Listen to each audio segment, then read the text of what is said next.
안녕하십니까. 신경심리학 9번째 시간입니다. 저희 지난 시간에 각성과 관련해서 말씀을 드렸었습니다. 그 주의 이전에 각성이란 의식의 수준을 결정한다. 그리고 그런 의식의 수준을 토대로 그리고 의식의 내용이 마련되어진다라는 그런 맥락하에서 각성을 살펴봤었습니다. 자, 제가 화면을 좀 자, 각성은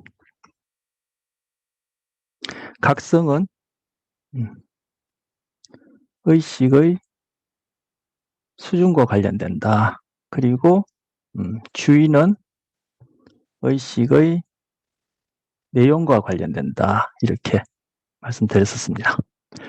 우리 후반부에 가서 의식의 내용과 관련해서 자급기억이라는 것을 살펴볼 텐데 이 자급기억에 있어서 주된 기능이 바로 우리가 어텐션이라 얘기하는 이 주의 기능입니다.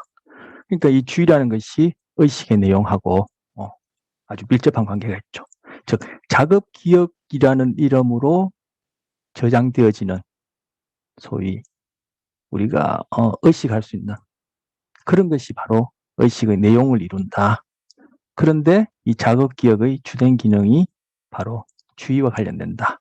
그래서 어떤 학자들은 주의 곧 의식이다 이렇게 얘기를 하기도 하고, 그리고 여기서는 이제 의식의 수준과 내용으로 나눠서 얘기할 때 바로 의식의 내용과 관련된 것이 주의다, 또는 주의는 의식의 내용과 관련된 것이다 이렇게 얘기할 수 있습니다. 그래서 주의를 바탕으로 그 위에 또 구체적으로 우리가 심리학에서 일컫는 여러 가지 그런 현상들, 동기니 기억이니 그죠? 이런 내용들이 또 의식의 내용이라는 것 안에 또 포함될 수 있겠죠. 자, 지난 시간에 의식의 수준과 관련해서 각성을 얘기할 때 각성 스펙트럼이라는 것을 소개했었습니다. 그 중에 수면이 소위 정상적인 경우, 어떤 병리적인 그런 경우를 제외하고 정상적인 경우에 수면이 각성 수준이 가장 낮은 어떤 상태다 얘기를 했고, 수면 안에서도 각성의 스펙트럼이 있는데 rapid eye movement, rapid eye movement에서 빠른 눈 운동 수면에서 REM 수면이라는 것이 있고, 그리고 그렇지 않은 수면을 no라는 뜻으로 non REM, 이건 R입니다. REM. 그래서 no란 뜻으로 NREM 수면에서 크게 두 가지로 나뉘는데, 바로 NREM 수면에서는 이제 각성이 가장 낮은 상태, 달리 하면 각성이 없다, 거의 없다. 각성이라는 것을 또 어떤 학자들마다 제가 한번 말씀드렸죠. 각성을 웨이크풀리스로 개념화하느냐, 아니면 어라우잘로 개념하느냐. 어라우잘로 개념화할 때는 환기라고 불러야 되고, 각성은 웨이크풀리스라 불러야 된다. 이렇게 또 이제 구별하는데, 결국 현상에 대해서 우리가 이름 붙이기 개념이니까 그것이 현상 그대로를 다 반영할 수는 없고 불가능하죠. 지금 각성과 관련된 그런 개념뿐만 아니라 우리가 쓰는 모든 이런 언어라는 개념이 다 현상 그대로를 반영하기 불가능한데, 지금 수면 중에서 난알리엠 수면은 각성이 없다 또는 각성이 거의 없는 상태라고 그렇게 얘기할 수 있습니다. 그래서 REM 수면 때 주로 꿈을 꾸는데, 잠자는 동안에 우리가 꿈을 꾸게 되죠. 꿈을 꾸게 되는데 REM 수면 동안에 주로 꿈을 꾸게 되고, 난REM 수면 동안에도 꿈을 꿔요. 그런데 우리가 기억할 수 있는 꿈은 바로 REM 수면 동안에 꾸게 되는 꿈만 기억하게 돼요. 그것도 깨어나기 바로 전의 어떤 꿈을 기억할 가능성이 높아요. 그런데 난알리엠 수면 동안에도 꿈을 꾸는데 이건 전혀 기억을 못해요. 왜? 각성, 의식 수준이 일정 정도 이상 되지 않으니까 꿈이라는 의식의 내용을 우리가 그죠? 자각할 수 없는 거죠. 그게 바로 이 각성 수준이 각성 수준이, 즉 의식의 수준이 의식의 내용에 있어서 토대가 된다는 것을 지금 수면 안에서도 난알리엠 수면 동안에 꿈에 대한 기억, 우리가 자각할 수 있는 의식의 내용 과 관련해서 이때는 불가능하다는 걸 통해서 의식 수준과 내용, 즉 각성과 주의, 즉 주의가 각성을 토대로 주의가 일정 정도 되어지면은 그죠?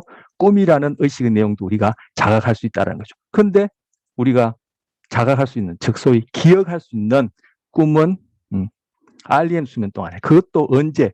깨어나기 바로 전 REM 수면 동안에 꾸게 되는 꿈은 기억할 수 있다. 왜? REM 수면은 그죠? 수면 중에서도 이것은 각성 상태가 너무 많이 적었어 지금 뭐 엉망진창인데 각성 상태가 일정 정도 되기 때문에, 즉 의식 수준이 일정 정도 되기 때문에 그때 꾸게 되는 꿈은 우리가 의식의 내용으로서 기억할 수 있다라는 거예요. 하지만 그 꿈을 완벽하게 또는 그죠? REM 수면 동안에 꾸게 되는 모든 꿈을 다 기억하는 건 또 아니죠. 그런데 REM 수면 동안에 꾸는 꿈을 기억할 가능성이 높은 것은 깨어나기 바로 전일 뿐만 아니라, 그죠? 설사 깨어나기 바로 전의 REM 수면 동안이 아니라 하더라도 정석가가 굉장히 높은 경우, 특히 공포, 불안, 이것과 관련된 정석가가 높은 경우에는 그 꿈이 굉장히 또렷하게, 그리고 며칠 지나도 그 꿈이 그대로 의식의 내용으로서 남아있게 됩니다. 이거 지난 시간에 얘기했던, 그죠? 각성과 주의에 있어서 그 차별적인 어떤 각성, 그리고 위에 살펴보겠지만 주의에 있어서도 어떤 부분에 지속적으로 주의하게 되느냐, 저 각성과 주의의 어떤 수준이랄까요? 그 정도를 결정하는데 정서가 중요하고 토대가 되어진다 했는데, 지금 꿈을 기억함에 있어서도 이 정서가가, 그죠? 어떠냐가 바로 REM 수면 동안에 일정 정도의 각성 수준, 즉 의식 수준이 되어지고, 그때 경험하는 꿈이라는 의식의 내용이 어느 만큼 우리가 자각할 수 있는 그러한 내용으로 형성되느냐, 즉 기억되어져서 그것이 장기 기억으로 남게 되느냐가 바로 이 정석가가 결정한다는 거예요. 이런 측면에서도 정서, 그리고 각성, 그리고 의식의 내용과 관련해서, 그 중에서 우리 이제 주의부터 살펴볼 텐데, 내용과 관련해서 어떻게 이것이 1차원 상이라 할까요? 하여튼 1차원 상이라고 표현하기엔 적절하지 않고 이것이 어떻게 연결되어지는지 그렇게 알 수 있는 또 그런 내용이 되겠습니다. 그리고 이 REM 수면 같은 경우에는 좀 지우죠. 예, 지우죠. 이 REM 수면 시에 우리가 갖고 있는 의식의 수준이 있고, 그때 해당하는, 그죠? 그 정도에 해당하는 의식의 내용이 있겠죠. 금방 이제 꿈이 그 대상이, 내용이 될 텐데, 그 예가 될 텐데, REM 수면 시에 우리의 의식을 REM 의식, 이렇게 이제 표현하면 되죠. 예, REM 의식이 하는데, 바로 이 REM 수준에 해당하는 의식은 태내 아이들도 갖고 있고, 그리고 출생 이후에, 예, 출생 후에 그 영아들, 그죠? 하는 일이 뭐예요? 뭐 일이라기보다 하루 종일, 그죠? 뭐 어떻게 해요? 대부분의 시간을 자죠. 그리고 깨어있는 동안에 뭐죠? 먹죠. 그리고 또 자죠. 먹고 자고인데, 자는 시간이 거의 대부분인데, 자는 동안에도, 바로 수면 동안에도 REM 수면, 즉 REM 의식이 거의 대부분이에요. 그러면서 점점 성인이 되어 갈수록 이 REM 시간이, REM 수면 동안에 REM 수면, 즉 REM 의식에 해당하는 이 부분이 점점 줄어들게 돼요. 그래서 태에서부터 벌써 REM이라는 수면, 즉 의식에 해당하는 상태가 시작되어지고, 출생 이후에도 거의 대부분의 시간을 이 시간에 머물러 있는 것을 통해서 학자들은 이것이 소위 바로 우리가 의식이라 얘기할 때 내가 자각하는 의식, 그것의 어떤 원초적인 형태다 해서 원초의식이다 이렇게 생각해요. 즉 의식 이전 상태와 의식으로 깨어나는, 의식, 우리가 자각하는 의식이라고 생각하는 그런 의식으로 깨어나는 그러한 어떤 경계 부분의 상태다 이렇게 얘기를 합니다. REM 의식을. 자, 지난 시간에 바로 이 REM 수면과 관련해서 최근에 메스 검상에 보도되었던 바로 이렇게 REM 수면 행동 장애와 파킨슨병이라는 거 말씀드리겠다 하고 마쳤습니다. 바로 금방 말씀드린 그러한 REM 의식 상태, REM 수면 상태, REM 의식 상태에서 나타나는 행동 장애, 수면과 관련된 장애 중에 하나가 바로 REM 수면 행동 장애인데, REM 수면 동안에는 그렇죠? 말 그대로 눈 운동이, 안구 운동이 빨라지고 빠르게 나타나고, 그리고 대부분의 상당 부분의 꿈을 이때 꾸게 되어지고, 또 하나는 뭐냐면은 우리 몸의 중심 근육, 우리 몸이 이렇게 있다면은 이 중심부에 해당하는, 즉 목과 그죠 등과 이 중심 부분에 해당하는 이 근육들을 마비시키게 됩니다. REM 수면 동안에는. REM 수면 동안에 이 근육들이 마비가 되었죠. 그래서 많이 축 늘어져서 자는 거죠. 그런데 이 REM 수면 행동 장애는 바로 REM 의식이 얘기하는 그 상태에서 이것이 뭐 확실하게 작동하지 않았어. 즉 깨어있는 상태, 완전히 깨어있는 상태와 REM 의식보다 낮은 상태가 이제 난 REM, 아까 수면 또는 난 REM 의식이 될 텐데, 완전히 깨어있는 상태도 아니고 REM 상태도 아닌 이 어중간하게 겹쳐지는 이 부분에 머물게 되면은 바로 이러한 중추가 아니라 몸의 중심부 근력의 마비가 확실하게 일어나지 않았어. 마비가 이렇게 근육이 이완되어지는 이런 상태가 분명하게 나타나지 않았어. REM 동안에 아까 뭐라 그랬죠? 주로 꿈을 꾼다 그랬죠. 그리고 이 꿈은 의식의 내용이 되어지고 REM 수면 상태에서 일정 정도의 각성 수준이 되어지면 그걸 바탕으로 이제 꿈이라는 의식의 내용이 가능한데, 바로 꿈을 그대로 그죠? 행동으로 표현하는 식으로 이렇게 행동이 나타난다는 거. 그런데 아까 꿈이 주로 정석가가 높은 경우에 특히 공포 불안 같은 게 더 잘 기억되지만, 꿈이 대부분 공포나 위험 상황, 그죠? 불안과 관련된 이런 것들을 꾸는 경우가 많죠. 그죠? 그러니까 그 경우에 바로 공포 불안, 즉 생존과 관련된 이러한 꿈을 꾸면서 거기에 해당하는 행동을 하게 되어지는데, 그것이 REM 의식 동안에 이 중심 근육이 확실하게 마비가 안 되니까 꿈을 그대로 행동으로 나타내는 것처럼 이러한 행동 장애, 즉 수면과 관련된 장애를 보인다는 거예요. 이것을 REM 수면 행동 장애라 그래요. 그래서 같이 자는 분을 그죠? 뭐 발로 찬다든지 주먹으로 친다든지 해서 다치는 경우도 있고, 본인이 또 뭐 벽에 부딪힌다든지 뭐 침대 못에 부딪힌다든지 해서 다치는 경우가 있어. 그럼 뭐 신체적으로 그것이 뭐 상의를 입는 그것도 문제겠지만, 바로 뭐요? 확실하게 REM 의식 상태에 있는 것도 아니고, 그죠? 깨어있는 상태도 아닌 깨어있는 상태도 아닌 이 어중간한 이런 상태에 머물러 있다는 이 자체가, 이것이 뭐요? 바로 우리가 지난 시간에 한 시간을 할애해서 봤던 이 뇌간의 각성 시스템이 명확하게 꺼지거나 켜지는 온오프 상태를 보이지 못한다는 거죠. 바로 그 얘기는 달리 얘기하면 이 뇌간 기능이 지금 문제가 있다라는 거예요. 근데 이 뇌간 기능은 지난 시간에 각성과 관련해서 살펴봤지만, 이 뇌간 기능은 생존과 관련된 가장 기본적인 기능들을 하는 것인데, 대표적으로 호흡을 조절한다든지 심박률을 조절한다든지 그죠? 재채기를 한다든지 그죠? 우리가 흔히 뭐 반사 반응에 얘기하는 이러한 것들, 생존과 관련된 이러한 것들을 조절하는 중추들이 또 여기에 있단 말이에요. 그래서 이런 뇌간의 지금 각성과 관련해서도 살펴보고 있지만, 뇌간 기능이라는 것이 생전에 가장 기본적인 것들을 뭐 자기가 알아서 거의 반사적으로 그렇게 하고 있는데, 바로 이 뇌간 기능이 뭐 REM 수면 행동 장애를 보이는 사람 같은 경우에는 이 뇌간 기능이 건강하지 못하다, 정상적이지 못하다는 것을 추측해 볼 수 있다는 거예요. 어떤 측면에서? 바로 각성 수준에, 우리 지금 각성이라는 이름을 살펴보고 있으니까 각성 측면에서 분명하게 깨어나느냐, 분명하게 REM 상태로 접어드느냐, 이것이 되지 않고 이 양다리 걸치는 식으로 어중간하게 경계 지역이 있음으로써 나타난 현상이 REM 동안에 이 중심 근육이 확실히 마비가 되어져야 하는데 마비는 되지 않고, 그동안에 꿈이란 것은 꾸게 되고 그 꿈이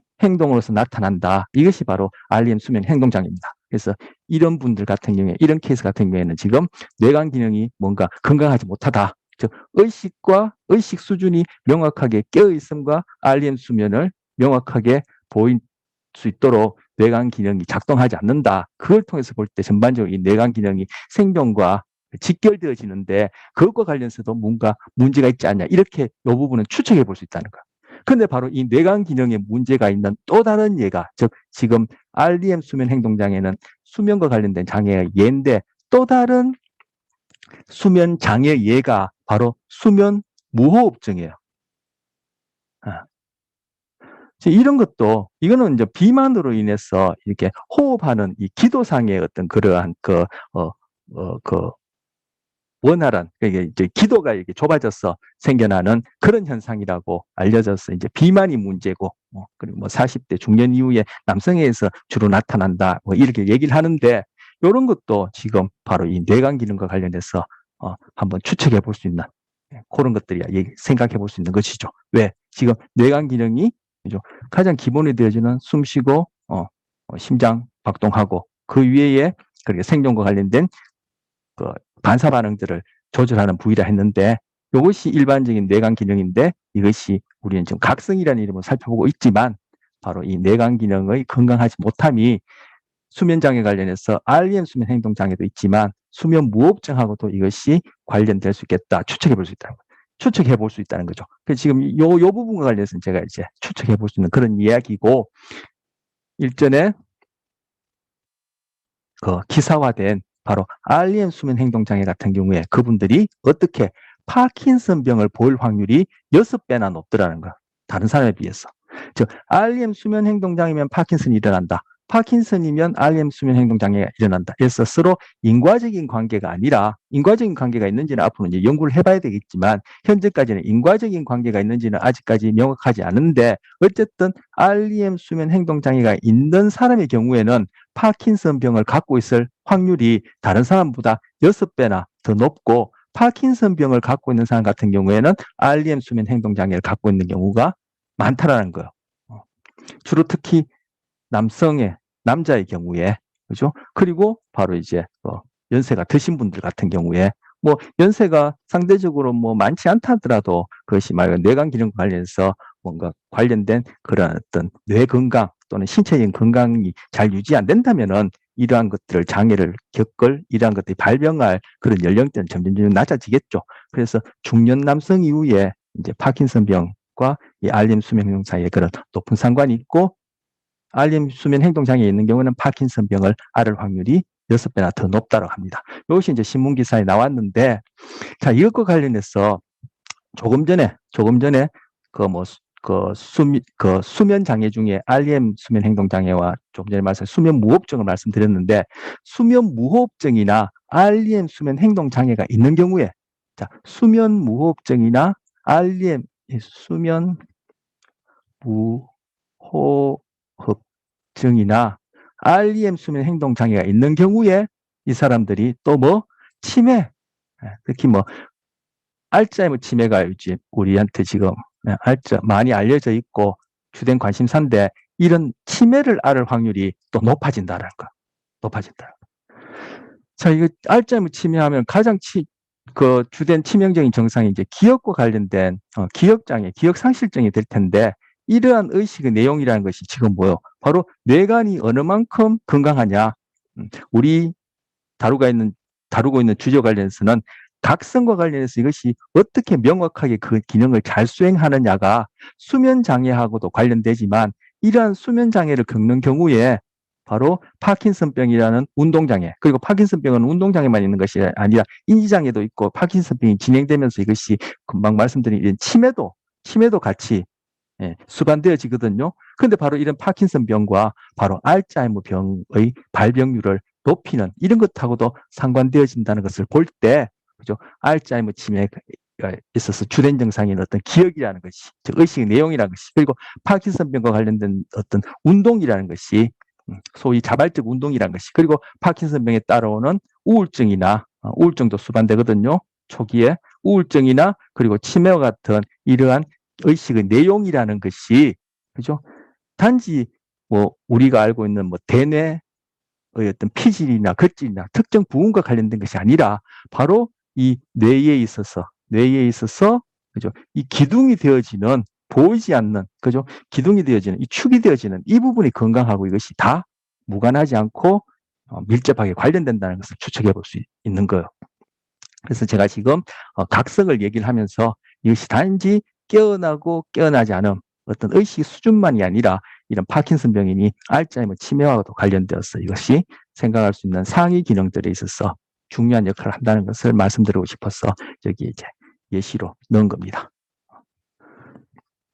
그리고 아까 다시 한번 말씀드리면 아까 수면 장애 준 수면 무호흡증 같은 경우에도 그죠? 지금 그런 알츠하이머 치매를 그러니까 발병할 확률을 높이게 된다라고 말씀드리면서 이제 그 수면 무호흡증을 소개를 했는데 바로 이제 수면 무호흡증 같은 경우에는 뭐 중년 남성에서의 비만과 관련되어진다 이렇게 얘기를 하고 있는데 결국 이것들이 이제 뇌간의 그죠? 생존과 관련된 그런 기본적인 기능과 관련해서 한번 추측해 볼 수 있다. 그렇게 이제 연결지어서 한번 생각해 볼 수 있다고 할게 제 개인적인 아주 뭐 그냥 중간에 어떤 그런 그것들 연결시킬 수 있는 밀접하게 연결시킬 수 있는 어떤 에비던스가는 제가 개인적으로 모르고 갖고 있지 않지만 그런 것들 연결해서 한번 생각해 볼 수 있다는 측면에서 그거 이제 소개했던 겁니다. 자, 다음 슬라이드 보시면 이걸 좀 지우고 넘어가겠습니다. 자, 이것도 각성과 관련된 얘기인데 좀 해보도록 하겠습니다. 자, 여기 보시면 밑에 이거 PET 영상. PET 영상은 우리 뇌를 스캔하는 것 중에, 그죠? 뇌 사진, 뇌 스캔 중에 바로 기능적 뇌 스캔이 되겠습니다. PET 영상은. 그래서 그 이외에는 또 fMRI라는 또 기능적 뇌 영상도 있죠. 그리고 뭐 기능적 말고 구조적 뇌 영상, 구조적 뇌 스캔, 구조적 글자가 구조적 뇌 스캔으로는 이제 fMRI가 아닌 그냥 MRI나 CT 촬영 이런 것들이 이제 구조적 뇌 영상이 될 테고요. 그리고 초안부에 좀 그 임상 신경 심리학과 관련해서 뭐 그때 잠시 말씀드렸던 게 지금 기억나서 제가 말씀드렸고요. 어쨌든 PET 영상 207개를 조합하여 만든 이 그림은 렘 수면 중에 말씀드린 렘 수면 중에 뒤바깥쪽 앞이마역 구역, 이 뒤바깥쪽 앞이마역 구역이 다른 말로 하면은 배, 외측, 전전두, 옆을 얘기를 하는 겁니다. 자, 여기 보시면 이렇게 깊은 줄을 보는데 이것이 중심구에 해당하고 이 앞쪽이 중심구입니다. 구. 이 앞쪽이 이제 전두엽이 될 테고 이게 이제 두정엽, 척두엽, 후두엽이 될 텐데 후두엽을 또 구별하는 그러한 깊은 주름도 여기 이렇게 좀 보이고 있습니다. 이 부분. 자, 그런데 지금 전두엽 중에서도 더 앞쪽에 있기 때문에 바로 이 부분이 이제 전전두엽이에요. 그리고 이 부분이 이제 뇌에 있어서 뇌가 이렇게 오른쪽, 왼쪽 이렇게 있다면은 그죠? 중심선에서 바깥쪽으로 위치한다 해서 바로 외측, 이 바깥쪽을 여기서 이제 외측. 그리고 이 면이 바로 이제 여기 이제 척수가 이렇게 될 텐데 등 쪽과 연결된 부분이 있다 해서 이것을 배외측. 이 배는 등배자를 얘기를 하는 겁니다. 한자말로. 배외측. 바로 배외측 전준두부를 얘기를 하는 거예요. 자, 그래서 이 배외측 전전두엽이 바로 의식의 내용을 경험할 수 있는 것과 관련해서 자급기억에 있어서 중요한 역할이다. 이렇게 얘기를 하는 부위거든요. 이제 이후에 우리 기억과 관련해서도 그렇고 오늘 이 시간 연결되어서 이제 얘기를 할 텐데 바로 이 뒤바깥쪽 아비마역 구역하고 관자 마루엽 접합부가 그죠? 꺼져 있다는 거예요. REM 수면 동안에. 이 관자 마루엽 접합부는 바로 관자가 이제 척두엽을 얘기를 하고 척두를 얘기하고 척두엽을 얘기를 하고 마루엽이 이것이 두정엽을 얘기를 해요. 즉 척두엽과 두정엽이 만나는 부분이라는 거죠. 어디냐면은 여기까지 두정엽이라 그랬죠. 그리고 이게 척두엽이고 그죠? 그래서 척두엽과 두정엽, 관자 마루엽 접합, 척두엽과 두정엽이 만나는 이 부위를 얘기를 하는데 이 부위가 바로 뭐다? 바로 중심구 바로 뒤쪽이 1차 체감각 피질이 있는 그 부위죠. 1차 체감각 피질이 있는 부위고 그리고 이 부분이 뭐예요? 1차 시각 피질이 있는 부분이죠. 그리고 이 척뒤어 이 부분이 뭐 1차 청각 피질이 있는 부분이야. 그래서 우리 몸에 대한 감각과 우리가 본다라는 그런 경험, 그리고 우리가 듣는다라는 이런 경험들이 이것 관련된 결국 감각 정보들이 여기에 통합되어지는 부분이다. 그렇게 볼 수 있어. 그런데 바로 이 통합되어진 이 관자의 마루엽이 뭐 이 공간 안에서 우리 몸의 어떤 위치, 이런 것들과 관련된 그런 신체와 관련된 자아라 얘기할까요? 이런 것들을 처리하는데 중요한 부위예요. 그래서 이 부분이 우리가 뒤에 살펴볼 주의하고도 관련돼요. 뒤에 가서 얘기를 할 기회가 있겠지만 바로 이 주의라는 것이 바로 우리 몸, 즉 이 체감각하고 무관하지 않다는 걸 볼 수 있죠. 그래서 앞선 시간에 정서는 몸으로부터, 그리고 이 정서가 각성과 주의의 결정적인 영향을 준다. 그 얘기를 했는데 바로 이 부분이 주의에 있어서 중요한 역할을 하는 부위고, 뒤에 가서 볼 텐데 이 부분이 망가지면 주의상의 장애가 생겨요. 그런데 이 주의라는 것이 뭐 바로 우리의 몸 감각하고 이것이 무관하지 않다는 것을 볼 수 있는 거죠. 그래서 지난 시간에 말씀했고 좀 전에 반복했지만 이 몸으로부터 정서, 이 정서가 각성과 주의에 어떻게 영향을 주는지를 또 살펴볼 수 있는 예가 되는 겁니다. 그런데 뭐 REM 수면 동안 또는 REM 의식 동안에는 REM을 줄여서 이제 REM이라 하는 거죠. REM을 줄여서 REM 수면 또는 REM 의식 동안에는 이 부위가 깨어 있을 때만큼 활성화되지 않는다는 거예요. 즉 세포들이 여기에서 활동을 하지 않는다는 거죠. 즉 우리가 배웠던 활동전을 일으키고 신경전달 물질 분비하면서 그러니까 뭔가 정보 처리를 깨어 있을 때만큼 하지 않는다는 거예요. 이렇기 때문에 우리가 꿈을 꾸는 동안에 그 꿈이 그죠? 시간적으로 공간적으로 그죠? 연결성이 없어요.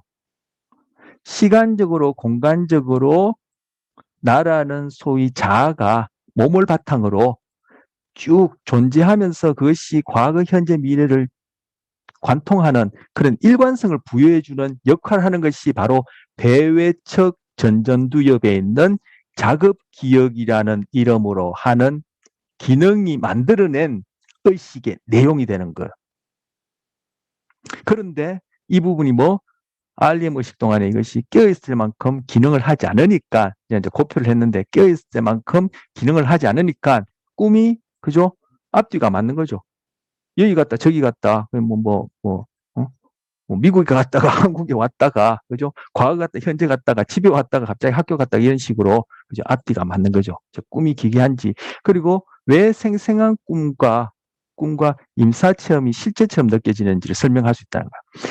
왜 생생한 꿈이라 얘기를 하냐면은 이것이 지금 이렇게 관자마루 접합부 이 부분이 비활성화되어지면은 그죠? 내 몸에 대한 아까 말씀드렸죠. 내 몸 감각을 중심으로 주의라는 것도 관련되지만 그것이 의식의 내용에 영향을 준다고 했는데 그러한 이 부분이 상대적으로 활성화되지 않으니까 그런 의식의 내용은 그죠? 괴이해요. 깨어있을 만큼 의식의 내용이 그렇게 시공간적으로 연속적으로 소위 정상적이다, 정상적으로 일어나지 않아요. 하지만 그 동안에 뒤에 가서 보겠지만 변연계라는 것이, 변연계 많이 들어봤죠. 이것도 엄격하게 얘기하면 이 변연계라는 개념이 굉장히 이제 부정확한 개념인데 우리가 그것까지 지금 얘기는 할 수 없고, 변연계라는 부분이 결국 정서, 동기와 그리고 기억과 관련해서 기능을 하는 부분이다 얘기를 하는데 이 변연계가 그죠? 이때 또 관여를 해요. 즉 이때 변연계는 활성화가 되어져요. 자, 이 배외척 자극기와 관련된 의식의 내용을 만들어낸다고 얘기지는 이 부위는 깨어있을 때보다는 활성순이 떨어지고, 그리고 우리 몸 감각 그리고 시각, 청각을 통해서 공간 속에서 나의 신체적 자아를 라는 그러한 부분을 처리하는 것, 즉 주의와 관련된 그렇게 처리하는 부분은 이 부분은 또 깨어있을 때만큼 활성화되지 않고 떨어지고, 그런데 이때 변연계는 정서와 관련해서 동기 기억도 마찬가지 있지만 정서와 관련해서 이 부분은 활성화가 되어져요. 그래서 아까 꿈 같은 경우에 정서가가 높을 뿐만 아니라 정서가가 높은 꿈이 기억이 잘 된다고 했는데, 그죠? 기억이 잘 된다고 했는데 지금 여기 기억 얘기 나오죠. 변연계에 해마가 포함되기 때문에 그것이 정서가가 높은 꿈 같은 경우에 그것이 깨어났을 때 그것이 기억이 의식적으로 자각할 수 있는 의식, 즉 우리의 기억과 관련해서 앞서 우리가 기억을 분류를 몇 번 했었는데 바로 서술 기억에 해당하는 자각할 수 있는 그런 기억들이 남게 되는 거예요. 뭐 꿈의 내용이 정서가가 높을 때 이것이 다 바로 지금 변연계라는 이름으로 얘기하는 이 부위가 활성화되어 있기 때문에 그런 거예요.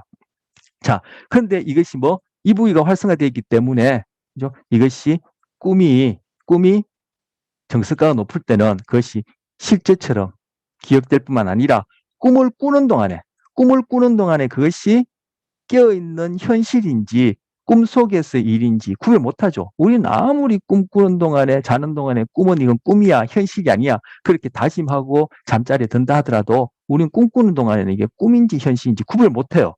그것이 금방 말씀드린 대로 이게 깨어있을 때만큼 이 부분이 작동하지 않고 그리고 우리 신체적 자아를 처리하는 이걸 바탕으로 에고라는 것이 정상적으로 구성되지 않기 때문에 이것도 활성화 떨어지고 그런데 꿈 동안에는 정서가는 상대적으로 높은 그러한 의식의 내용을 경험하게 되어지고 그리고 이 변연계라는 이름으로 활성화되어지는 중에 바로 기억과 관련된 해마 부위는 또 작동하니까 그것이 꿈꾸는 동안에는 현실처럼 그렇게 느껴진다라는 거예요. 그리고 여기서 이제 동기도 있는데 이 동기는 결국 정서, 즉 우리 몸의 상태 그 중에서도 생존과 관련된 그러한 어떤 동기 이런 부분과 관련된 이제 내용이에요. 결국 우리 생존과 관련된 동기라는 것은 결국 사느냐 죽느냐 이것과 관련된 이제 동기가 될 텐데 제가 그건 뒤에 가서 또 얘기할 기회가 있으면 얘기를 하기로 하고 금방 말씀드린 그러한 이유 때문에 꿈이 꿈처럼 우리는 경험하지 못하죠.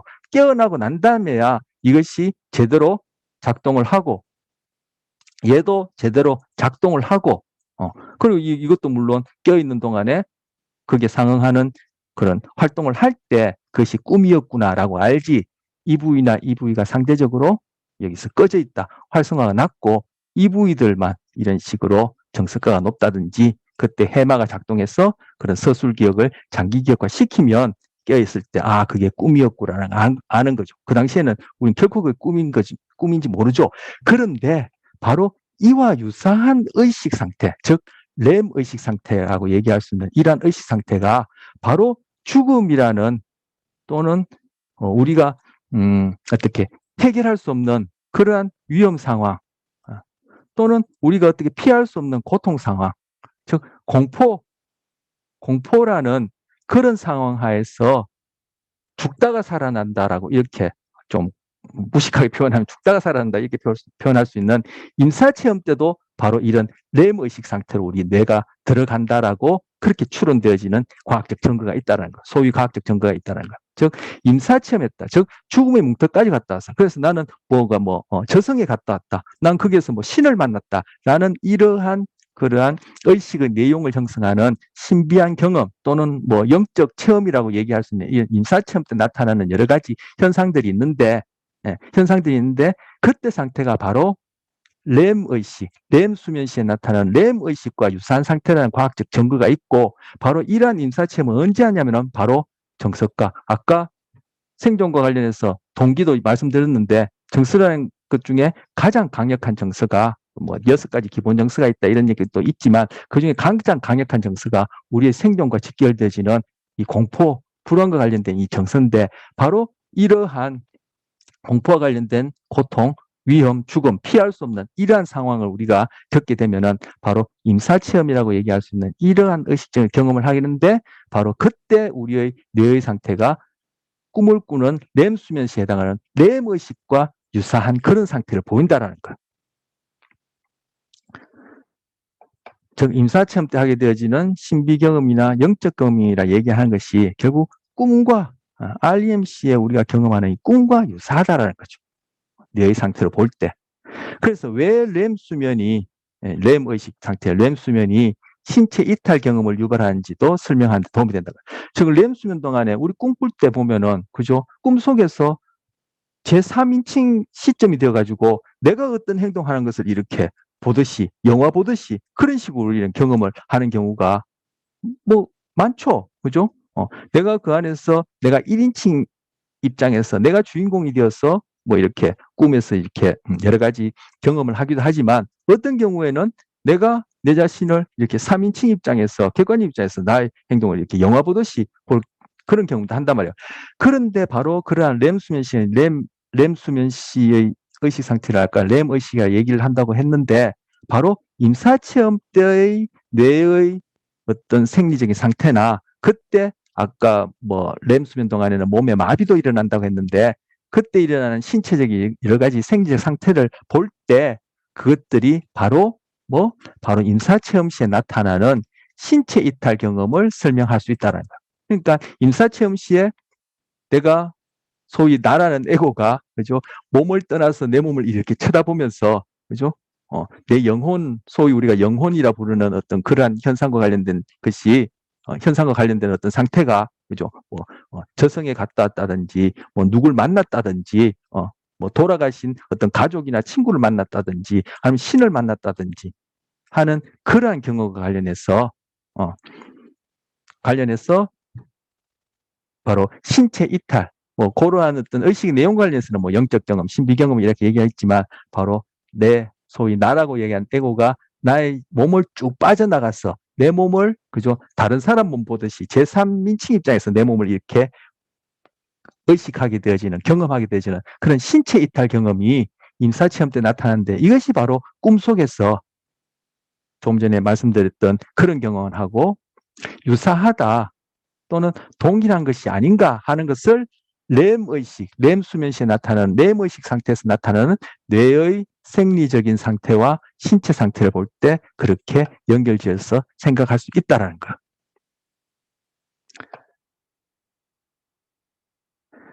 자, 금방 말씀드린 것도 이제 정리한 건데, 이제 뭐 이거 제가 이제 금방 그 각성과 관련해서 이렇게 의식의 내용과 관련해서 그리고 그 중에서도 이제 그뭐 특별하다 할까요? 항상 누구나 경험하지 않는 그런 의식적인 경험, 그리고 뇌의 생리적 상태, 신체적 상태와 관련해서 이렇게 소개한, 그리고 뭐 평생을 이제 연구한 사람이 쓴 단행본의 책이 있는데 그 책에서 가져온 내용이에요. 좀 전에 그 사진도 그렇고, 그래서 이 내용을 읽어보시면 관자 마르엽 접합부는 물리적 신체를 기준으로 아까 제가 말씀드렸죠. 그 부위가 1차 체감각 피질과 시각 그리고 청각이 통합되어지는 어떤 부위다. 그렇게 얘기할 수 있는데 바로 그 부위가 신체적 자아와 관련된 정보 처리에 중요한 부위고 그것이 주의하고도 관련된다는 것을 이후에 이제 보겠다고 아까 말씀드렸는데 바로 이 관자 마루오 접합부 이걸 줄여서 관자는 템포랄 해서 T,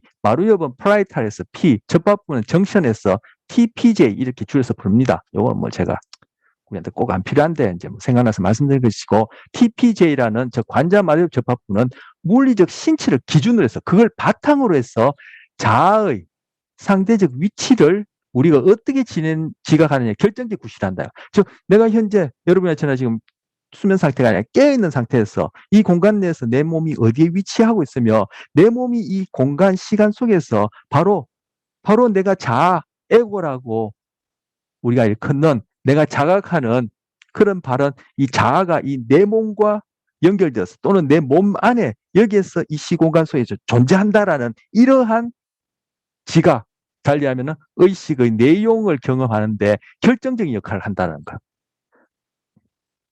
이 상대적 위치라는 게 이제 시공간상의 위치를 얘기를 하는 거겠죠.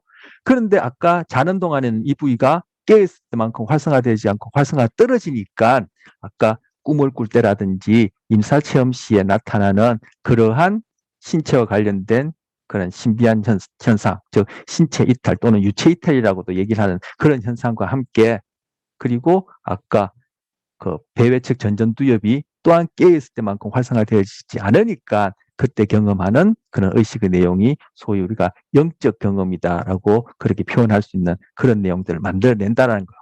꿈도 그죠? 우리가 깨있을 때 경험하는 그런 경험과는 내용이 판이하게 다르죠. 그래서 앞쪽에서는 이제 괴이하다 이렇게 이제 얘기를 했던 거예요. 꿈의 내용이나 그죠? 우리가 평소에 의식적이다라고 얘기하는 상태에서는 우리가 생각하지 못했던 그런 내용들을 꿈속에서 경험을 하고, 또 그리고 우리가 깨있는 동안에는 바로 금방 말씀드린 이 첫 번째 문장과 관련해서, 그죠? 시공간 내에서 나라는, 소위 에고라고 얘기할 수 있는 나라는 자아가 이 몸에 연결되어서 과거, 현재, 미래 연속되어서 내가 이렇게 존재한다라는 이런 부분이 자는 동안에는, 그리고 임사체험 동안에는 제대로 안 되어지니까 바로 꿈속에서 시공간을 왔다 갔다 하고 제3인칭이 되어서 내 몸을 쳐다보는 이러한 영화를 보듯이 그런 꿈을 꾸기도 하고, 임사체험 시에 바로 여기서 자아라고 얘기할 수 있는 내가 몸을 쭉 빠져나가는 그러한 경험도 하게 된다는 거. 두 번째, 자신의 팔다리가 자신으로부터 분리되어 있으며 자신의 의식적 통제를 벗어나 제멋대로 움직인다고 확신하는, 즉 확신한다, 신념한다, 같은 말을 지금 다시 쓰는, 믿는다. 즉 어떻게 믿냐면은 내 팔다리가 지금 내 몸에서 떨어지다, 분명히 붙어 있는데 실제적으로 이게 물리적으로 떨어진 것이 아니라 다 정상적으로, 다른 사람이 보기에는 정상적으로 그것이 기능하고 있는데 그것이 내 몸으로부터 분리되어 있다라든지, 아니면 내 손 팔다리가, 그죠? 정상적으로 움직이고 있는데도 내 통제대로, 이 내 통제라는 게 결국 자아가 경험하는 통제겠죠. 그것대로 움직이지 않고 제 멋대로 움직인다고 확신하는, 신념하는, 믿는 이런 사람들이 있어. 우리 환상감각, 환상지, 환상통, 그것 배워본 적 있죠? 그때는 뭐요? 잃어버린 신체가 여전히 존재하는 것처럼 우리는 확신하고, 그리고 그것이, 그죠? 아프기도 하고, 그 통증이 실제 있는 팔다리가 아픈 것처럼, 잘려나가거나 잃어버린 그런 몸 부위가 아픈 것처럼 그렇게 경험하는 환상통, 환상지라는 거 우리 배워본 적 있어. 자궁을 제거하는 수술을 받는 경우가 있죠. 그런 경우에 환상 자궁을 경험하는 사람도 있어요. 그래서, 그죠? 생리통을 경험하는 사람도 있어. 그것이 실제 그러한 수술을 받지 않은 사람들이 경험하는 생리통과 동일한 그런 생리통을 경험해요. 그 사람 같은 경우는 분명히, 그죠? 통증을 확신하는 거죠. 바로 이런 경우에 그것과 대응되어지는, 반대보다는 이거 대응되어지는 경우인데, 이 경우에는 뭐요? 멀쩡하게 팔다리가 작동하고 붙어 있는데도 그것이 내 몸과 떨어져 있고 작동하지 않는다라고 확신하는 이런 사람이 있어. 그러니까 환상지나 환상감각 또는 환상통과 이것이 대응되어지는, 반대되어지는 경우를 볼 수 있는데, 이런 사람들도 어디에? 바로 이 관자 마루옆 접합부에 문제가 있다라는 거야. 이런 사람들. 그래서 이런 사람들의 경우를 일컫는 말로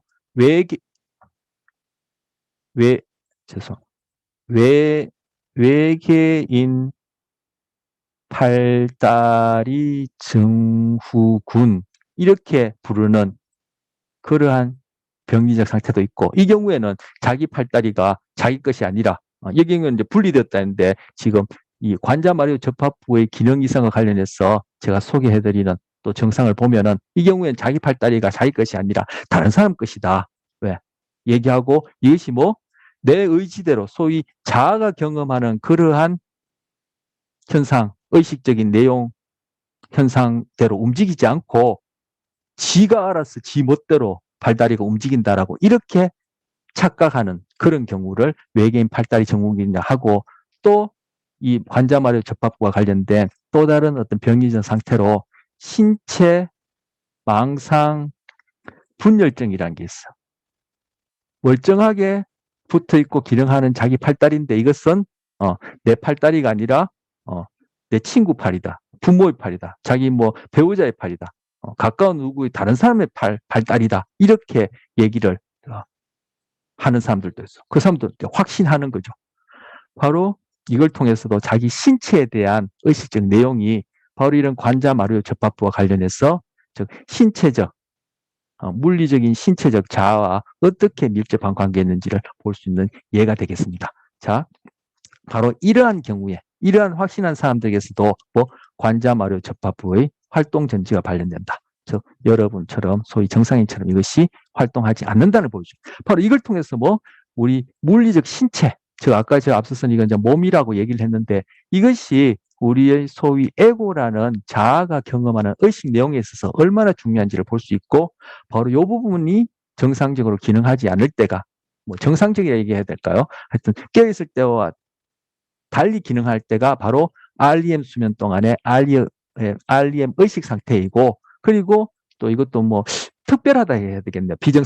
비정상적이라기보다는 어떤 그런 예외적인 경우에 바로 예외적인 경우라 얘기할 수 있는 바로 임사체험 시에 나타나는 그러한 경험이 바로 이런 물리적 신체 상태와 관련해서 소위 나라고 얘기하는 자아, 에고가 경험하는 내용이 그렇게 뭐 신비 경험이라든지 영적 체험이라든지 이런 식으로 이름 붙이는 그러한 경험과 관련된다는 것을 여기서 다시 한번 정리한다. 제가 다시 한번 반복해서 말씀드린다. 이렇게 얘기할 수 있어요. 자, 세 번째 보시면 관자 마루오 접합부는 우리 자신을 과거와 현재와 미래에 걸쳐서 일관된 존재로 보는 능력. 이것이 바로 자아, 즉 에고가 갖고 있는 특성 또는 자아라는 것을 구성하는 요소 중에 바로 일관성 또는 뭐 같은 말인데 정합성 또는 연결성이란 뜻이야. 바로 이러한 보는 능력, 즉 이러한 의식의 내용을 가능하게 해주는 부분이 바로 아까 봤던 배외측 전전두 피지를 포함한 전전두엽의 자급 기능이고 기억이고, 그 자급 기억이라는 이름으로 경험하게 되어지는 그런 내용이 바로 우리 의식의 내용이 되어지는 거예요. 그런데 이 의식의 내용 중에 바로 우리 자아와 관련해서 중요한 요소가 한 5가지, 자아와 관련된 그 요소가 한 4가지 정도 있는데, 그 중에 한 요소가 뭐냐면 일관성이에요. 시간적으로, 공간적으로 바로 나라는 존재가, 우리는 끊임없이 이 시간에도 세포 수준에서 변하고 있어요. 현재 나는 바로 어제의 나, 1시간 전에 나가 아니에요. 이 물리적인, 물질적인 수준에 보면은. 그죠? 우리 몸 안에서도 그죠? 하루에 2-3번씩 그죠? 없어지고 새로 생겨나는 그런 세포들도 있고, 뭐 어떤 세포들 같은 경우에는 몇십 년 걸려서 새로 완전히 바뀌어지는 세포들도 있을 텐데, 분명히 우리는 1시간 전에 나, 1년 전에 나, 10년 전에 나, 20년 전에 나가 아닌데도 나는 그대로 20년 전, 30년 전, 40년 전 나라는 에고의 경험을 하는 것을 바로 일관성, 정합성 또는 연결성, 뭐 연속성, 이건 뭐 영어를 번역하기 나름이라서 이름이 이렇게 각각 다른데, 어쨌든 연속성 또는 연결성, 정합성, 일관성이야 얘기하는 바로 이런 자아 경험의 뭘 가능하게 하는 한 요소를 만드는 것이 바로 이러한 능력인데, 이러한 능력이 바로 어떻게 가능하냐? 자급기억이란 이름으로 전전두 피질에서 일어나는 그런 의식의 내용이 이러한 것들을 가능하게 한다는 거예요. 그런데 바로 이런 자아, 에고의 구성 요소로서 일관성을 가능하게 해주는 것도 뭘 바탕으로? 관자 마루엽 접합부에서 일어나는 물리적 신체를 바탕으로 그것이 가능해진다는 거예요. 제가 뭐 늘 이런 비유 많이 하는데, 그죠? 빙산의 일각에 해당하는 우리의 에고라는 것이 그 밑에 이 부분에 여기서 얘기하는 물리적 신체, 즉 몸의 토대로 가능해진다는 것을 여기서 또 한 번 확인할 수 있는 내용이죠. 그래서 관자마루 접합부는 우리 자신을 과거, 현재, 미래에 걸쳐서 일관된 존재로 보는 능력에 있어서도 신경학적 핵심 역할을 할 가능성이 있다라고 얘기를 합니다. 아까 봤던 그러한 REM 수면 시의 꿈이라는 그러한 의식적 내용, 경험, 그리고 임사체험 시에 나타나는 그러한 의식적 경험 내용, 그리고 그때 나타나는 양자의 경우에 나타나는 뇌의 생리적인 상태, 그리고 신체 상태를 볼 때 이러한 식으로 추론 또는 결론을 지어 볼 수 있겠다고 얘기를 하는 겁니다. 관자 마루엽 접합부가 손상되면 자아 초월 성향과 바로 자신을 우주 전체 일부로 보는 능력이 강해진다. 이건 이제 자아 초월 성향이라는 것이 아까 뭐 다른 말로 하자면 신체 이탈, 유체 이탈이라는 것과 연결된 부분이고, 아니면 뭐 신비경험, 임사체험 시에 나타나는 경험하게 되어지는 그러한 신비한 경험, 영적 경험이라는 그런 맥락에서 얘기하는 것이죠. 이 자아를 초월한다. 그죠? 결국 자아를 초월한다는 것이 내 몸, 물리적인 어떤 신체로부터 이탈한다라고 경험하는 그런 그 유체 이탈, 신체 이탈하고 무관하지 않다는 거죠. 자아 초월. 우리 뭐 대학원 중에 보면 자아 초월 뭐 학과, 자아 초월 명상학과 이런 이름이 이제 그런 대학원의 어떤 그런 과도 있어요. 특정 대학에는 이런 것들이 결국 이제 앞서 얘기한 것과 관련해서 각성이라는 이름으로 지금 몸을 바탕으로 각성이 어떻게 영향받으며 그것이 지금 여기서는 그런 의식의 내용과 관련된 경험 중에 특별한 그런 임사체험과 관련된 내용을 하고 다루고 있는데, 이런 자아초월이라는 것도 이것이 몸하고 무관하지 않다는 것을 다시 볼 수 있죠. 왜? 관자 마렵 접합부가 손상되면이라고 했으니까. 또는 그 기능이 정상적이지 않으면이라고 했으니까. 그리고 자신을 우주 전체 일부로 보는 능력이 강해진다는 거. 즉 이것이 소위 여러분이 합일 경험이다. 또는 원네스라는 것이 이것이 10세기, 11세기에 신비주의자들이 얘기하는 어떤 그러한 신비 경험에서 나오는 그러한 말인데, 이것을 뭐 달리하면 일자 경험이라고 들어보셨습니까? 즉 나라는 개체가 이 주위의 다른 사람뿐만 아니라 이런 환경으로부터 개별된 독립된 존재가 아니라 이것이 다 연결되어져서 나와 이 타인과 나와 주위의 이런 물리적인 환경과 그리고 이 우주 전체와 하나가 되어지는 일자 경험이란 것이 있는데, 바로 그걸 얘기를 하는 거야. 그러니까 결국 이런 경험을 한다는 얘기가 바로 나라는 몸에 국한된 자아에서 벗어나는 초월 경험하고 관련되겠죠. 근데 이것이 아까 말씀드렸던 관자 마루 옆 접합부의 기능과 관련된다는 거예요. 자, 이것이 어제 임사체험 시에 하게 되어지는 그러한 경험과 관련되어진다라는 맥락에서 얘기를 하는데, 아까 뭐 그 REM 수면에 해당하는 REM 의식이 태뇌부터 시작되어지고 출생 이후에 뭐 거의 뭐 하루 종일 뭐 먹는 시간 빼고는 이제 자게 되는데, 그 자는 동안에 대부분이 REM 수면, REM 의식이라 얘기를 했는데, 바로 그러한 영유아 같은 경우에 갓 태어난 영아나 그죠, 어린 젖먹이 영유아 같은 경우에 그 아이들이 여러분이나 저처럼 성인의 경우처럼 그죠, 이 주변 환경이나 타인과 구별된 개별자다, 또는 독립된 존재라는 것을 경험할까요? 이런 영유아들이 아니요. 그 영유아들은 지금 말씀드린 이 관자 마력 접합부, 그리고 이것과 밀접하게 정보를 주고받는 전전두 피질의 자급기억 기능이 아직 미발달, 미성숙했기 때문에 이 영유아들은 바로 이런 것에 해당하는 경험을 합니다. 그래서 영유아들은 환경과 자기 자신, 즉 몸을 바탕으로 한 소위 자기 자신이 구별이 안 돼요. 영유아들은 이것이 그냥 하나로 뭉뚱그려져 있는 식으로 그렇게 경험한다라고 얘기를 합니다. 바로 그런데 이런 중에 태네스부터 이제 이런 상태에 가까운 상태에 있다가 이제 출생할 텐데, 바로 이런 중에 주변 환경으로부터 그죠?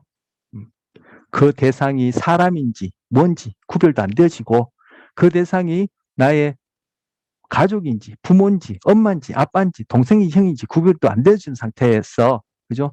나에게 필요한 몸의 상태를 조절해주고, 즉 먹고 배설하는 것을 도와주고, 그에 따라 내 몸의 상태에 따라 일어나는 정서, 그리고 그에 따라 먹고자 하고 배설하고자 하고 추울 때 따뜻하고자 하고 더울 때 시원하고자 하는 이러한 것과 관련된 동기, 이런 부분들이 환경과 관련해서 어떻게 해결되어지느냐가, 그것이 바로 의식의 내용, 앞으로 이후에 7, 80년, 90년 살아가게 될 바로 에고를 형성하는데 중요한 역할을 하는 거죠. 뭐 그 이전에는 유전적인 어떤 그런 조건, 생물학적 조건도 토대가 되어지겠지만, 제가 말씀드린 그런 태에서부터 출생 초반에 일어나는 그런 후천적 경험이 중요한 의식의 내용이 되어져서 나머지 인생들을 살아갈 때 있어서 보이지 않게, 말 그대로 의식하지 못하게 우리 삶에 영향을 줄 테죠.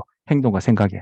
바로 그러한 초기에 결정적인 역할을 하는 것이 뭐 살아가는 동안에도 끊임없이 부지부식간에 일어나지만 결정적인 역할을 한 것이 바로 학습 심리학에서 배운 고전적 조건화, 도구적 조건화예요. 그래서 고전 조건화, 도구적 조건화는 태내 아이들에게도 일어날 뿐만 아니라 영유아 시기에 나와 환경과 타인을 구별하지 못하고, 아까 여기서 일자 경험이라 얘기했는데, 일자 경험은 이제 뭐 신비주의에서 얘기하는 그런 용어고, 일자 경험에 상응하는 이러한 상태의 의식 수준이 있는 중에도 그러한 고전 조건화와 도구 조건화가 일어나서 그것이 부지불식간에 학습되어질 뿐만 아니라, 그죠? 그것이 의식의 내용을 결정하게 되어지는 그러한 무의식 수준에서 기억되어지고 학습되어져서 우리의 평생 동안의 행동과 생각에 영향을 준다라는 거죠. 자, 이거 관자마류 접합부와 관련해서, 그리고 이 관자마류 접합부와 밀접하게 상호작용하는 전전도 피질의 자극기원과 관련해서 영유아 상태나 태내 아이들은, 그죠? 이것이 환경과 구별되어지지 않는 그러한 경험을 한다.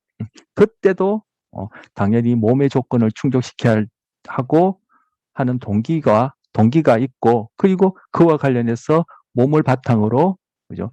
의식적 자각 상태에서 언어적으로 표현할 수 있는 그런 정서는 아니지만 바로 몸의 상태와 관련된 그러한 정서 부분이 고전 조건이나 도구적 조건에 의해서 자각하는 의식 필요 없이 형성되어져서 이후에 전생의 그런 의식적 내용과 관련된 사고나 행동에 영향을 줄 수 있다. 제가 학습심리학 관련해서 연결해서 말씀드려본 겁니다. 자, 마지막 보시면 임사체험 시의 경험들이 실제보다 더 사실적으로 여겨지는 것은, 아까 앞서 그림 보면서 얘기를 했죠. 여겨지는 것은 뒤 바깥쪽 아미바요. 여기 이제 배회측 전전두엽의 기능이 억제되어 있고, 즉 깨어있을 때만큼 활성화되어져. 깨어있을 때만큼 활성화된다면은, 그죠? 임사체험시가 되어지든 아니면 꿈이 되어지든 그때 하게 되어지는 의식의 내용들은, 아, 이건 꿈이야. 아, 이거는 지금 내가 이거는 뭐 소위 신비 경험이다, 영적 경험이라고 사람들이 그렇게 이름 붙이는 그런 경험들을 하고 있는 거기 때문에 내가 정상적으로 깨어있는 그런 경우의 경험과는 다른 것이야, 이렇게 판단할 텐데, 배회측 전전두엽이 제대로 기능하지 않으니까 앞서 말씀드린 자극기억과 관련해서 의식의 내용을 만들어내는 이 부분이 깨어있을 때만큼 작용하지 않으니까 바로 꿈을 꾸는 중에도 그것이 꿈이라는 것을 알지 못하고 임사체험 때 하게 되어지는 소위 신비경험이라고 이름 붙이거나 영적 경험이라 얘기하는 것도 이것이 깨어있을 때 우리가 하게 되는 일상적인 경험과 다르다는 것을 모르고 그것이 실제처럼 여기진다는 거야. 그런데 그때 뭐 변형계의 정서와 기억과 관련된 시스템은 이것이 여전히 활동을 하고 있다는 거죠. 자, 뇌는 전뇌의 뇌관이 이렇게 구성되어 있다. 이것이 이 밑으로 이제 척수가 될 테고, 그죠? 요건 척수고, 요만큼은 이제 뇌가 될 텐데, 뇌는 육안적으로 봐서, 그죠? 크게 바로 뇌관, 그리고 전뇌가 되어지는 거예요. 우리 지금 뇌관과 관련해서 각성 얘기를 하면서 지금 각성을 바탕으로 한 의식의 내용이 일상적이지 않은 특이한 경우와 관련해서 지금 얘기를 하고 있는 중이지 않습니까? 그런데 바로 이 뇌관 부분이 의식의 내용과 관련된 이 전전두엽의 기능과 관련해서 이것이 무관하지 않다는 것 맥락에서 지금 쭉 얘기를 하고 있습니다. 예, 있는데 바로 이 뇌는 크게 뇌관, 뇌줄기와 전뇌, 뇌관, 뇌줄기와 전뇌로 구별할 수 있는데 바로 이 뇌관 주변 부위, 뇌관에서 가까운 이 주변 부위를 변형계라 불러요. 변형계. 근데 이 변형계라는 개념도 이것이 좀 엉터리 개념인데 어쨌든 그냥 뇌관 주변 부위를, 그죠? 이 변열이란 뜻이 가장자리란 뜻이요. 가장자리. 그래서 뭐 다른 책에서는 변형계라 부르지 않고 둘레계라 불러요. 둘레계. 가장자리란 뜻은 즉 어디 뇌관 주변에 이렇게 둘러싸고 있는 부분이다 얘기하는데, 이 변형계가 뭐 바로 정서와 관련되어지고 기억과 관련된 이 시스템은 아까 잠자는 동안도 그렇고 임사체험 동안에 이 부분은 활동을 한다는 거죠.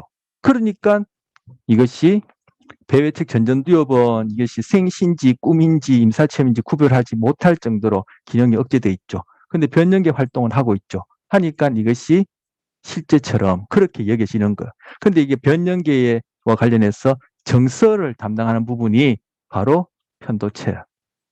편도체와 관련해서는 불안 공포에서 핵심적 역할을 한다는 얘기 우리 다른 수업에서 말씀드린 적이 있어요. 그걸 지금 또 정확하게 얘기하기는 좀 곤란하고요. 이후에 이제 그 관련된 내용을 또 할 기회가 있을 텐데, 그리고 해마는 우리 흔히 기억과 관련된다. 그 중에서도 기억 중에서도 서술 기억과만 관련된다라고 이렇게 개론 시간에 배우는데, 이 해마도 편도체와 같이 상호작용하면서 정서에 중요한 역할을 해요. 편도체는 불안 공포를 더욱더 활성화시킨다면 해마는 불안 공포를 과하지 않도록 조절하는 기능이 있어요. 제가 화살표를 뭐 아래 위로 하게 되었는데, 달리하면은 정서와 관련해서 불안 공포를 얘기를 하자면은 편도체는 악셀레이터 역할을 하고 해마는 브레이크 역할을 하기 때문에 이 두 개가 균형을 잘 맞춰야지만이 건강한 어떤 정서 경험을 하게 되어져요.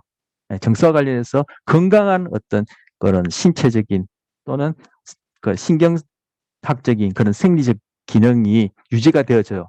그래서 편도체 해마도 다 이 정서와 관련된데, 이것이 바로 흔히 얘기하는 뇌관 주변에 있는 변연기에 포함되어져요. 그리고 이 해마는 또 기억에 관련되죠. 서술 기억과 관련되고 편도체도 기억과 관련돼요. 편도체도 기억과 관련되는데, 이때 편도체가 관리하는 이 기억은 바로 불안 관련 기억, 특히 아니면 좀 더 광범위하게 얘기하면 정서 기억과 관련돼요. 바로 고전적 조건하에서 하게 되어지는 그러한 경험이 바로 정서 기억이에요. 그래서 이 기억에도 바로 편도체와 관련되어지는 그런 정서 기억도 있고, 그리고 해마와 관련되어지는 그런 서술 기억도 있어요. 그래서 지금 변연계가 활성화되어질 때 정서와 기억에 관련된 활동의 시스템의 활동과 관련해서 인사체험실 경험이 더 사실처럼 여기신다, 실제처럼 여기신다는 얘기가 바로 이러한 부분들, 편도체 해마, 이것이 정서 기억이라는 이름으로 어디 REM 의식 동안에, 꿈을 꾸고 난 임사체험 시에 REM 의식 상태에 해당하는 뇌의 생리학적 상태와 관련해서 말을 하고 있는 거예요, 지금. 그런데 전전두엽은 이것이 생신지 꿈인지 확실하게 구별을 할 수 있을 만큼 활성화되지 않으니까 이제 그죠, 꿈이 현실처럼 임사체험치 하는 그러한 소위 신비다, 영적이다 얘기한 경험이 그것이 실제처럼 그렇게 여기신다라고 여기서는 이제 그런 신경생리학적인 그러한 증거를 가지고 추측 또는 추정을 하는 거죠. 자, 앞서 임사체험은 공포, 그때는 죽음의 공포, 그죠? 아니면 뭐 피할 수 없는 고통, 그죠? 뭐 이런 것들이 이제 공포를 형성할 텐데, 즉 피할 수 없는 이런 공포 시에 임사체험을 하게 되는데, 그때 뇌의 상태가 즉 생리적인 상태겠죠? 생리적인 상태가 바로 REM 수면 시에 나타나는 REM 의식 상태로 접어든다라고 얘기를 했어요. 그 얘가 좀 전에 봤듯이 그죠? 전전두는 깨있을 때만큼 활성화되지 않고 기능이 억제되어지고, 그리고 아까 관자, 마루역, 접합부, TP제도 그죠? 깨있을 때만큼 활성화되지 않고 떨어지기 때문에 신체 이탈 이런 경험도 하게 되어지고, 그리고 변연계, 즉 편도체 해마와 관련해서 정서와 기억과 관련된 부분은 여전히 활동하게 되어집니다. 이런 상태가 REM 의식 상태다, 꿈을 꾸는 상태다, 또는 임사체험할 때 일어나는 그러한 신체적인 또는 그런 뇌생리학적인 그런 상태다라고 얘기를 하는데, 그럼 이러한 상태는 어떻게 인사체험 때 일어나느냐, 유발되어지냐, 즉 공포를 피할 수 없는 공포, 고통을 경험할 때 어떻게 이러한 상태로 들어가게 되느냐는 거야. 이러한 상태로. 자, 공포 상태. 우리 정서 중에서는 공포 불안이 가장 중요하다. 왜? 생존과 직결되어지기 때문에. 그리고 이거는 뭐 우리의 어떤 실존적인 그런 소위 철학적 개념으로 실존적인 의미에서도 이거는 가장 인간 존재의 핵심된 것이고 바로 핵심된 정서다, 이렇게 얘기를 할 수 있고, 그래서 고전적 조건에서 이것을 가장 말이 다룰 뿐만 아니라 그런 정신질환과 관련된 DSM 그런 매뉴얼에 보면은 그런 불안 관련 장애가 거의 대부분을 차지하게 되고 우리 일상에서도 불안 관련 장애 또는 장애라고 얘기할 수 없지만 불안과 관련된 그러한 어떤 문제가 우리 삶의 대부분을 차지하고 이것이 또 꿈의 내용에 있어서도 대부분을 차지해요. 바로 이러한 경험을 하는 상태가 뭐? 자율신경계 관련해서 이 그림은 지금 자율신경계를 보여주고 있는데 자율신경계와 관련해서는 뭐죠? 교감신경계가 활성화되어지는 거예요. 교감신경계는 어떻게 활성화되어지죠? 교감신경계는 지금 여기서 교감계 출력이라 했는데 이것이 이제 교감신경계를 얘기하는 거예요. 부교감계 출력이라는데 이게 부교감신경계를 얘기를 하는 것이고 교감신경계는 뭐 위험 상태에서 즉 공포 상태라 우리가 공포라고 얘기하는 그런 상태에서 교감신경계가 활성화되어지죠. 그래서 이때 나타나는 반응이 결국 우리가 흔히 얘기하는 스트레스 반응해서 심장 박동도 막 높아지고 호흡도 빨라지고 그리고 스트레스 호르몬도 분비되어지고 하는 거 우리 개론 시간에 그죠? 생물 심리학이라는 이름으로 이미 살펴봤었어. 그리고 부교감 신경계는 뭐 휴식하거나 그죠? 소화를 하거나 해서 에너지를 저장할 때 그리고 이때는 에너지를 막 소비할 때 인데 관련되어진다. 그래서 결국은 이 교감신경계가 활성화되어지는 것은 위험 공포 상태에 우리가 그죠? 맞닥뜨려 싸울지 아니면 도망갈지 그것을 위해서 우리 몸을 준비하는 상태다. 여기서 준비 반응 이렇게 불렀었어요. 그리고 이 준비 반응은 일반적인 용어고 그죠? 이것을 좀 전문적으로 얘기를 하자면은 윌리엄 제임스의 제자인 그런 월트 캐논이라는 사람이 싸움 도주 반응이다 이렇게 부른다 했어. 이걸 다른 말로 하면 이제 스트레스 시에 나타나는 스트레스 반응이다 이렇게 얘기할 수 있죠. 조금 전에 말씀드렸듯이 바로 이 싸움 도주 반응이 뭐요? 바로 공포와 관련된 그런 상황에서 우리 몸을 준비시키는 그러한 것을 이렇게 전문적으로 불러요. 즉 교감신경계가 활성화된 경우죠. 그러면은 아까도 좀 전에 말씀드린 이 심장과 관련된 심혈관계가 활동이 높아지어지고 호흡과 관련된 부분도 상당히 높아지고 스트레스 호르몬도 분비되고 나머지 소화계나 배설계, 생식계 이런 것들은 기능이 떨어지는 상태가 교감신경계가 활성화된 경우예요.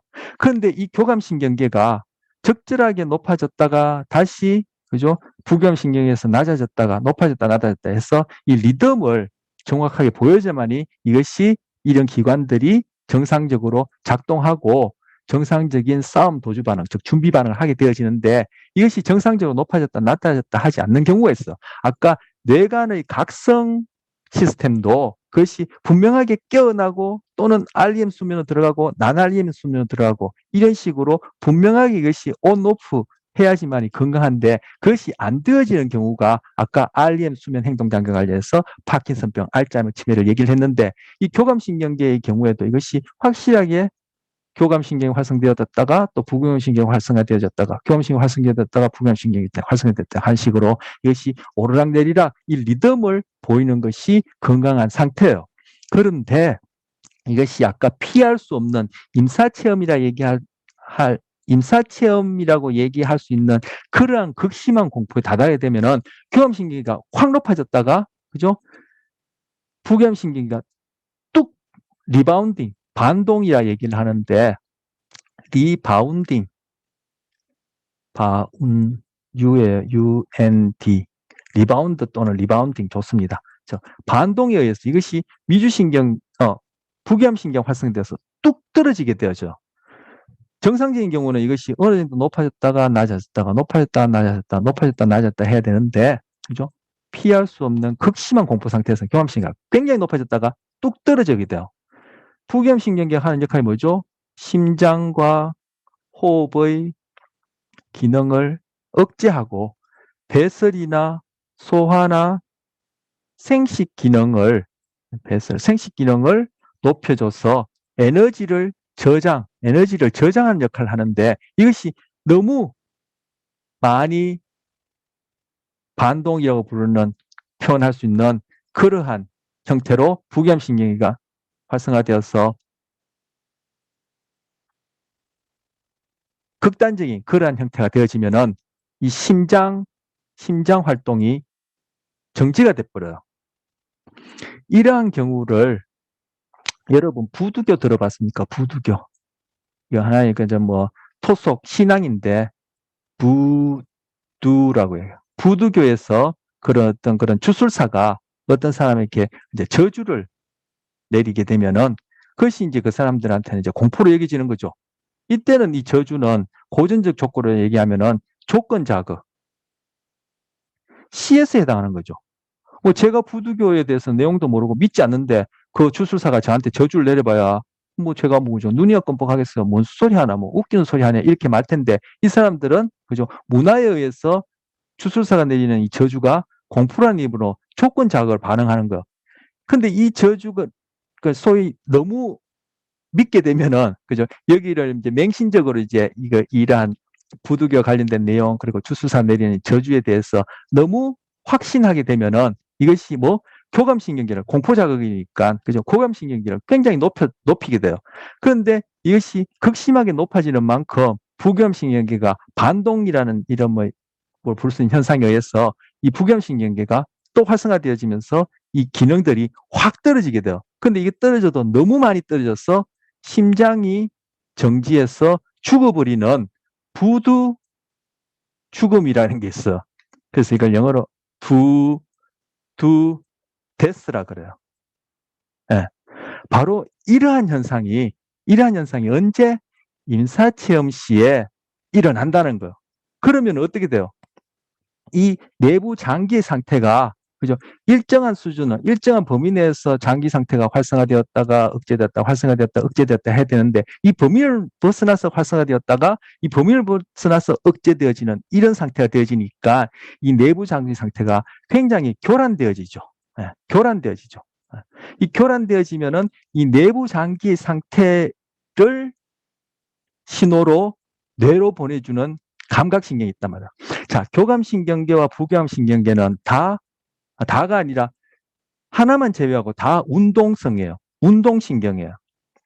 그런데 부교감신경계를 구성하는 이 미주신경은 운동신경과 감각신경이 섞여 있어요. 그래서 아까 부교감신경계가 활성화되어져서 소화와 배설 기능이 높아지고 심장이나 호흡 기능이 억제된다는 것이 바로 미주신경의 운동신경이 활성화되어지면 그런 현상이 나타나요. 그런데 교감신경계와 부교감신경계 다른 것, 미주신경을 제외하고 다른 것은 다 운동, 즉 여기서 보여지는 이러한 내부 장기의 근육들을 수축시키는 운동신경인데 미주신경의 일부만 유일하게 감각신경이 있어. 즉 이게 얘는 뭐냐면은 바로 교감신경계에서 이 장기들이 활성화되어지고 부교감신경계에서 또 이 장기들이 억제 또는 활성화되어질 때 이 내부 장기 여기 보시면 미주신경이 연결되어 있는 장기들이 보이죠. 예, 심장도 있고 이건 침샘이고 이거는 호흡, 폐고 이건 위장이고 그다음에 부신, 콩팥, 소장, 대장 해서 이 미주신경이 쭉 연결되어져 있는데 이 미주신경은 교감신경계든 부교감신경계든 활성화됨으로써 또는 억제됨으로써 이 내부 장기의 상태가 즉 내부 장기라는 몸 상태가 어떤지 몸 상태에 대한 이 글자가 몸 상태에 대한 감각 정보를 미주신경은 뇌로 보내주게 돼요. 그런데 아까 임사체험 시에 나타나는 그러한 급격한 변화에서 내부 장기가 교란되어지면은 이 미주신경이 앞서 말씀드린 렘의식을 자극하게 돼요. 즉 렘의식을 켜게 돼요. 켜게 되고 그리고 이 렘의식이 켜질 때는 뇌가 이렇게 있으면은 이제 뇌관이 이렇게 있고 뇌관 앞에 약간 볼록한 부분이 있죠. 이제 소뇌가 있고 피지오파라는 것을 일으키게 돼요. 미주신경이 자극되어지면은 렘의식을 일으키고 피지오 파동을 일으키는데 임사체험 시에 이것이 작동이 되어지면 렘의식과 피지오파를 일으키는데 피지오파는 뭐냐면 P는 폰즈 이게 폰즈라는 이름으로 이게 다리뇌라는 뜻이에요. 또는 다른 말로 교예요. 바로 이 부분을 가르쳐요. 앞쪽에 볼록한 부분.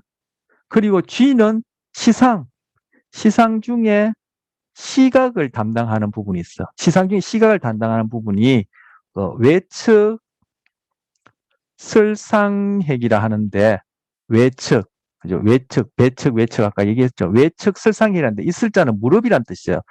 바깥쪽에 있는 무릎 모양의 핵이라는 것이 시각과 관련된 시상 부위인데 이것이 lateral 외측, geniculate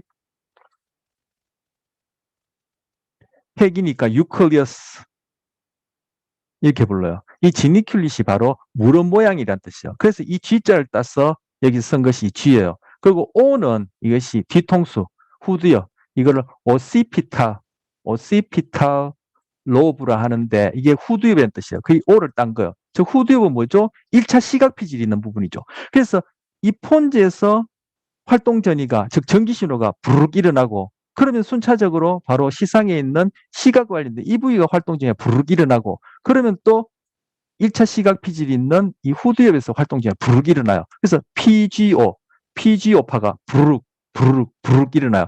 이 파동이 일어나면은 꿈이 유발돼요. 즉 이 파동이 일어나면은 꿈을 꾸게 되죠. 그래서 미주신경을 내부 장기든 아니면 실험적으로 인위적으로 전기 자극해서 미주신경을 자극하게 되면은 렘 의식 상태로 빠지고 피지오파가 발생하면서 꿈을 꾸게 되죠. 그리고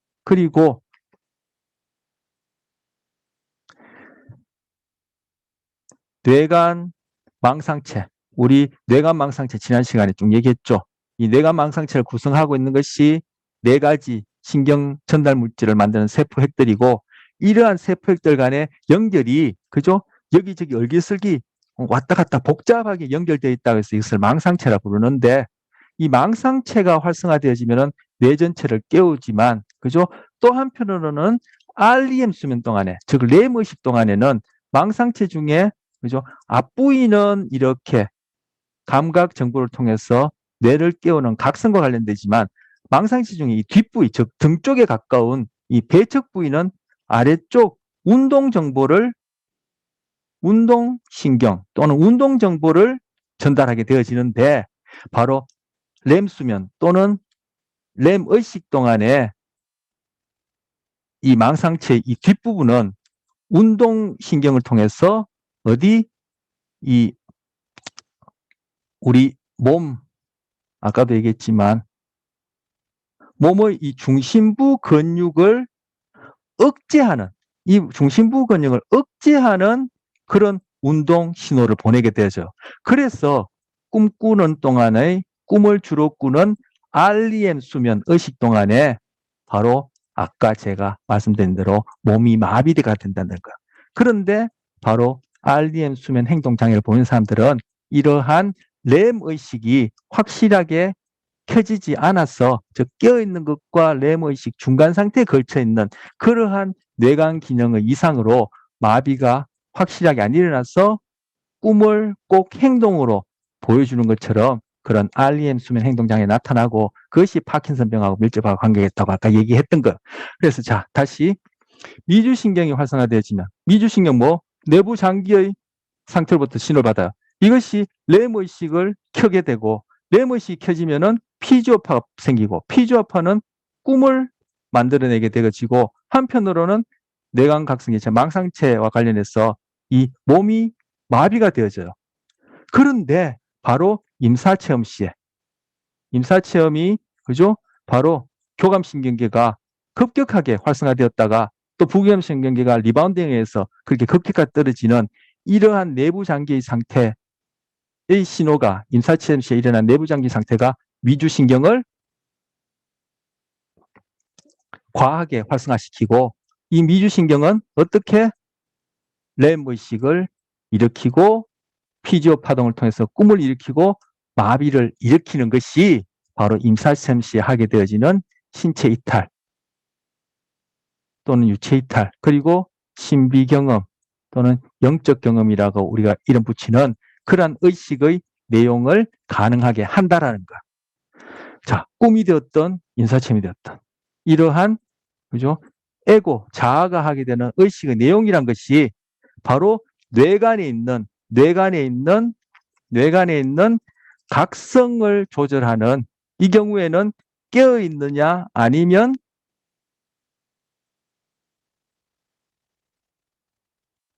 렘 의식이냐라는 것을 조절하는 그러한 어떤 스위치라고 얘기할까요? 그것과 관련해서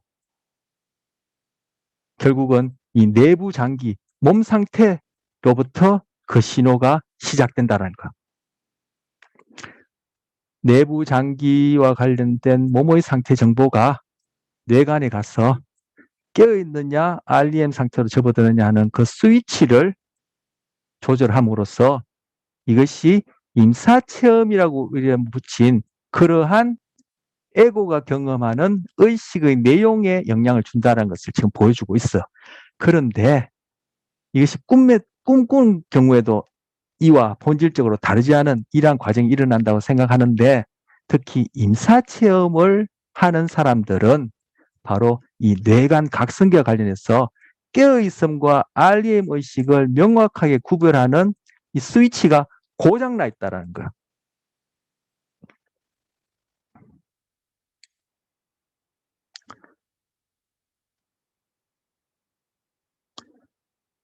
자, 앞에 했던 내용과 관련해서 이제 요거는 좀 중복되는 부분인데, 보시면 심장과 혈관, 즉 심혈관계가 되는 거죠. 센스들은 미주신경을 거쳐, 즉 심혈관계가 활성화되어지면은, 그죠? 아까 교감신경계에 의해서 활성화되어지면은 그것이 결국은 미주신경 중에 감각신경을 거쳐서 뇌간으로 들어가요. 뇌간으로 들어가서는 바로 우리 뇌간에서 봤던 아세틸콜린을 신경 전달 물질로 만드는 그러한 세포들을 활성화시키게 돼요. 연결되어 있다 했죠. 아세틸콜린을 활성화시키게 되죠. 그런데 이 아세틸콜린 신경계, 즉 뇌간에 있는 아세틸콜린 신경계가 활성화되어지면은 이것이 바로 렘 의식을 만들어내는데 결정적인 역할을 해요. 앞서까지는 제가 아세틸콜린을 언급하지 않고 그냥 뇌간 각성계 얘기했는데, 우리가 지난 시간에 뇌간 각성계를 구성하는 네 가지 주된 신경 전달 물질을 소개했고, 이제 구체적으로 이 슬라이드에서는 그 주된 신경 전달 물질 중에 아세틸콜린 신경핵이 아세틸콜린 신경핵이 바로 이러한 과정 속에 관여하고, 아세틸콜린 신경계, 뇌간에 있는 아세틸콜린 신경계가 활성화되어지면은 바로 꿈을 꾸게 되죠. 즉 렘 의식 상태로 들어가게 되죠. 그 지금 이제 렘 의식 상태로 들어가는데 결정적인 역할을 해요.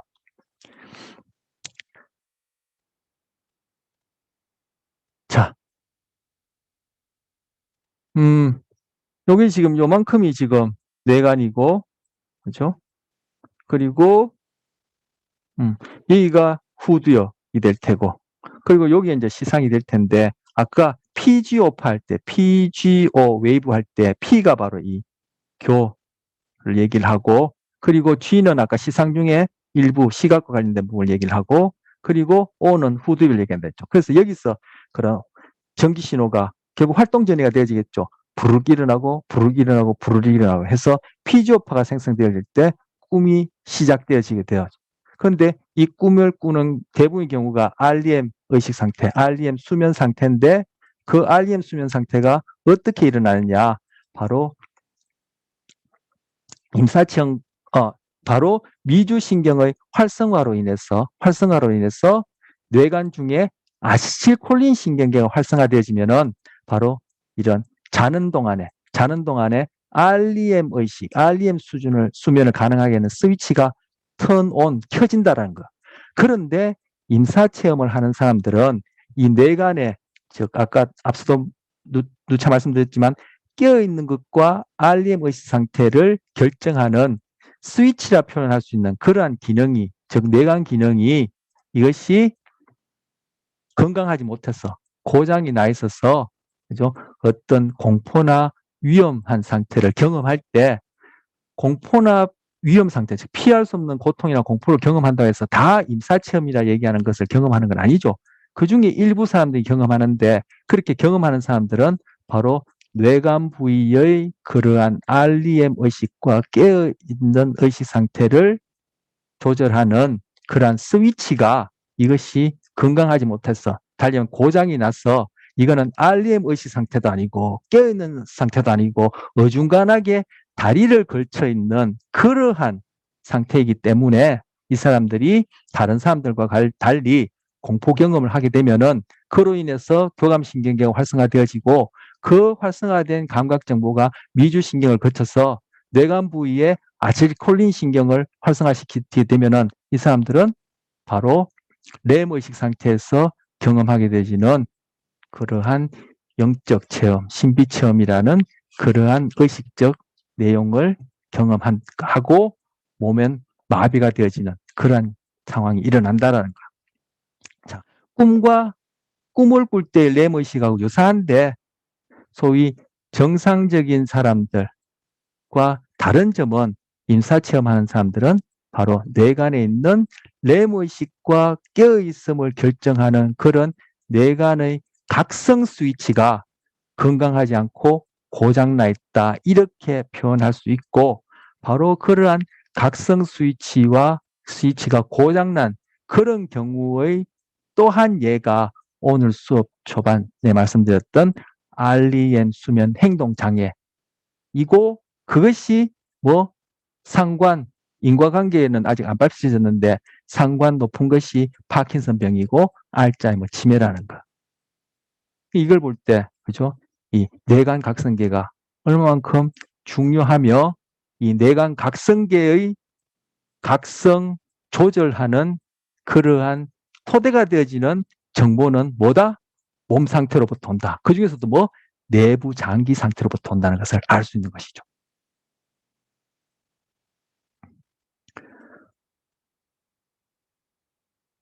자, 오늘 내용 좀 뭐 다른 데보다 더 어려울 수 있고 어렵습니다. 그래서 더 제가 정리하기 위해서 반복을 많이 하는데 왜 제가 이것을 얘기를 하는지 짐작하실 분도 계시고 뭐 매 시간마다 거의 말씀드리는데 소위 우리가 의식이라 얘기하는 것은 이원론자가 생각하는 것처럼 몸과 별개로 그것이 존재하는 것이 아니라 결국은 몸으로부터 시작하는 것이고 그죠? 몸에 의해서 결정되어지는 것이다라는 것을 제가 말씀드리고 싶어서 지금 아주 이례적인 그러한 달리면 극단적인 어떤 경우를 해당하는 임사체험을 가지고 얘기를 하는 것이에요. 그런데 임사체험을 하는 사람들은 뭐 뇌관, 즉 몸과 가장 가깝게 연결되어져 있는 이 뇌관 부위가 건강하지 않다. 즉 뭐 신경생리학적으로 뭔가 문제가 있다. 그것이 결국 의식의 내용까지도 그렇게 영향을 준다는 얘기를 제가 반복하는 거예요. 결국 그렇다면 임사체험이라는 그런 경험을 하지 않는 일반인의 경우에도 소위 뭐 우리가 표현하자면 정상적이라 얘기하는 그런 사람들의 경우에도 결국 의식의 내용이란 것이 무엇에 의해서 영향받고 결정되어지며 무엇을 토대로 하는지는 그죠? 말씀드리지 않아도 아시겠죠? 그런 맥락에서 제가 이것을 말씀을 드리는 거예요. 지금까지 말씀드린 내용이 바로 뇌의 가장 깊숙한 곳이라는 이 책에서 가져온 내용이에요. 이 학자가 케빈 넬슨이라는 학자가 평생 동안 여기는 30년 동안 임사체험과 관련된 이러한 연구를 한 내용을 이 책에 실었는데 뇌의 가장 깊숙한 곳이란 것이 뭘 얘기를 해요? 바로 뇌는 전뇌를 바탕으로 뇌관, 이 밑에는 척수니까 뇌에 포함 안 되죠. 그것인데 가장 깊숙한 거, 뭐 보이지 않지만 그죠? 가장 토대를 이룬 부분. 뭐죠? 지금까지 말씀드린 뇌관 각성계가 뇌관 중에서도 상위 부위죠. 이 뇌관 상위 부위는 그죠? 교와 중뇌에 걸쳐 있는 부위인데 이 부분은 겉에서 봐서 이 전뇌에 거의 덮여 있어서 잘 안 보여요. 제가 그릴 때는 이걸 명확하게 그리려고 더 뚜렷하게 과장해서 그렸지만 거의 보이지 않아요. 그래서 뇌 중에서도 보이지 않는 가장 깊숙한 곳이고 토대를 이룬 부분인 거예요. 제가 뇌관 처음 소개할 때 높고 큰 빌딩이 있다면은 뭐 롯데타워 같은 그런 빌딩이 있다면은 우리 눈에는 이것이 화려해 보이고 이것이 다인 것처럼 보이지만 즉 우리 어떤 심리와 관련해서 정신과 관련해서는 에고에 해당하는 내가 자각하는 의식 이것이 다인 것처럼 보이지만 그 밑에 이것보다 더 오랜 시간 동안 더 깊이 더 넓게 파헤친 이 기초공사에 해당하는 것이 바로 뇌관 부위다고 이렇게 말씀드렸었어요. 그런 의미에서 이 뇌의 가장 깊숙한 곳이 그만큼 중요하고 바로 뇌관을 지금 살펴보는 것은 뭐 각성이라는 큰 타이틀 하에서 살펴보고 있는 중이에요. 근데 이 각성이 주의와 그리고 몸과 어떻게 연결돼서 의식 수준을 결정하고 이것이 이 롯데타워의 빛과 찬란해 보이는 이것이 전부인 것 같고 이것이 중요해 보이지만 어떻게 보면 그것이 아닐 수도 있는 바로 이런 의식의 내용에 이것이 어떻게 영향을 주는지를 쭉 얘기하고 있는 중에 바로 꿈 그리고 임사체험을 각성과 연결해서 그렇게 얘기를 했던 거예요. 그래서 이 책에서는 뭘 하냐면은 내장 반응은 의식과 직결된다는 거예요. 즉 내가 자각하고 있는 그런 의식적 경험, 내용이란 것이 바로 뭐 몸으로부터 시작하는데 이 몸이 뭐 뼈에 붙어 있는 골격근도 아니고 제가 지금 말하고 글씨 쓰는 이러한 몸도 당연히 관련되어지고 감각 정보를 뇌관을 통해서 보내서 각성 수준을 조절하지만 바로 지가 알아서 작동하는 즉 자율신경계에서 통제받는 내부 장기와 관련된다는 거예요. 제가 생물심리학 때 이런 얘기 말씀드린 적이 있는데 중추신경계라는 것이 중추신경계는 뇌와 척수를 중추신경계라고 하는데 이 중추신경계의 기원이 어디냐? 결국은 이 먹고 마시고 배설하는 이 장기 주변에부터 시작되었다 이런 얘기를 한 적이 있어요. 그런 측면에서 이 바로 몸 중에서도 우리가 흔히 몸 하면 손팔 딸의 얼굴, 특히 얼굴 이런 데 우리가 뭐 다인 것처럼 생각하니까 여기는 뭐 그저 바르고 고치고 뜯어내고 뭐 이렇게 하고 뭐 늘 여기다가 뭐 그저 돈을 들이는데 사실 우리의 그러한 존재 또는 뭐 소위 심리, 정신이라고 얘기하는 현상과 관련해서 볼 때는 그죠 자기가 알아서 외부에 주어지는 자극에 의해서 그에 대해서 반응하는 자율신경계 관련된 이 내부 장기가 의식에 있어서는 보이지 않는 아까 높고 큰 빌딩의 밑에 기초공사에 해당하는 중요한 부위라는 거예요.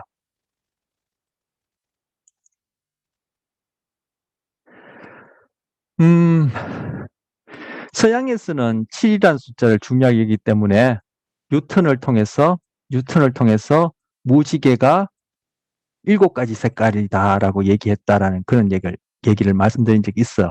그런데 동양에서는 5라는 숫자를 중요하게 여겨요.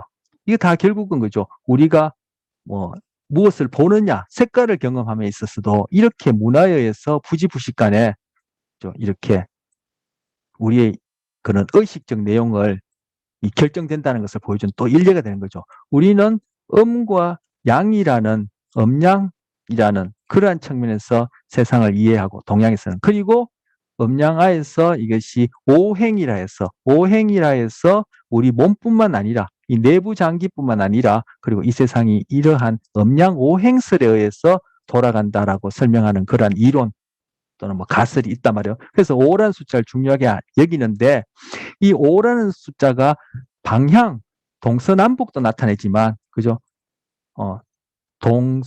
동서남북도 나타내고 우리는 5가 동서남북이면 4개잖아요. 근데 하나 같은 말이에요. 이 중앙이에요, 중앙. 그래서 동쪽, 서쪽, 남쪽, 북쪽, 중앙 해서 이루는 이 동양에서 이 5방위를 나타내기도 하고 그리고 색깔과 관련해서는 색지각과 관련해서 좀 전에 뭐 7가지 색 무지 얘기했는데 색지각 관련해서는 오방색이라는 게 있죠. 오방색. 청색, 백색, 그리고 흑색, 그리고 적색, 그다음 이제 황색. 결국 이거는 파란색, 흰색, 검정색, 빨간색, 노란색이 될 텐데 이 오방색이라는 것은 또 우리 동양의 색깔이에요. 그런데 이것이 신체와 관련해서는 그죠? 이제 아까 전 방향도 5가지, 중앙까지 합해서 5가지 얘기했고 색깔도 이렇게 얘기를 했는데 신체와 관련해서는 그죠? 이것이 신체 관련해서는 어,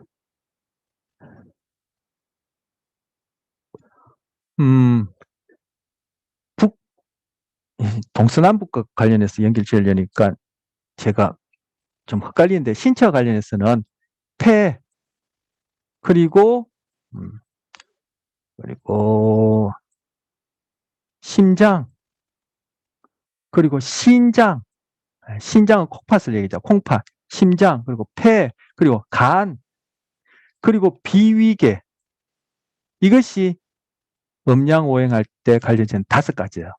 이게 폐는 이제 그 뭐 허파를 얘기를 하고 이거는 간 간이 바로 동쪽에 해당하는 파란색이에요.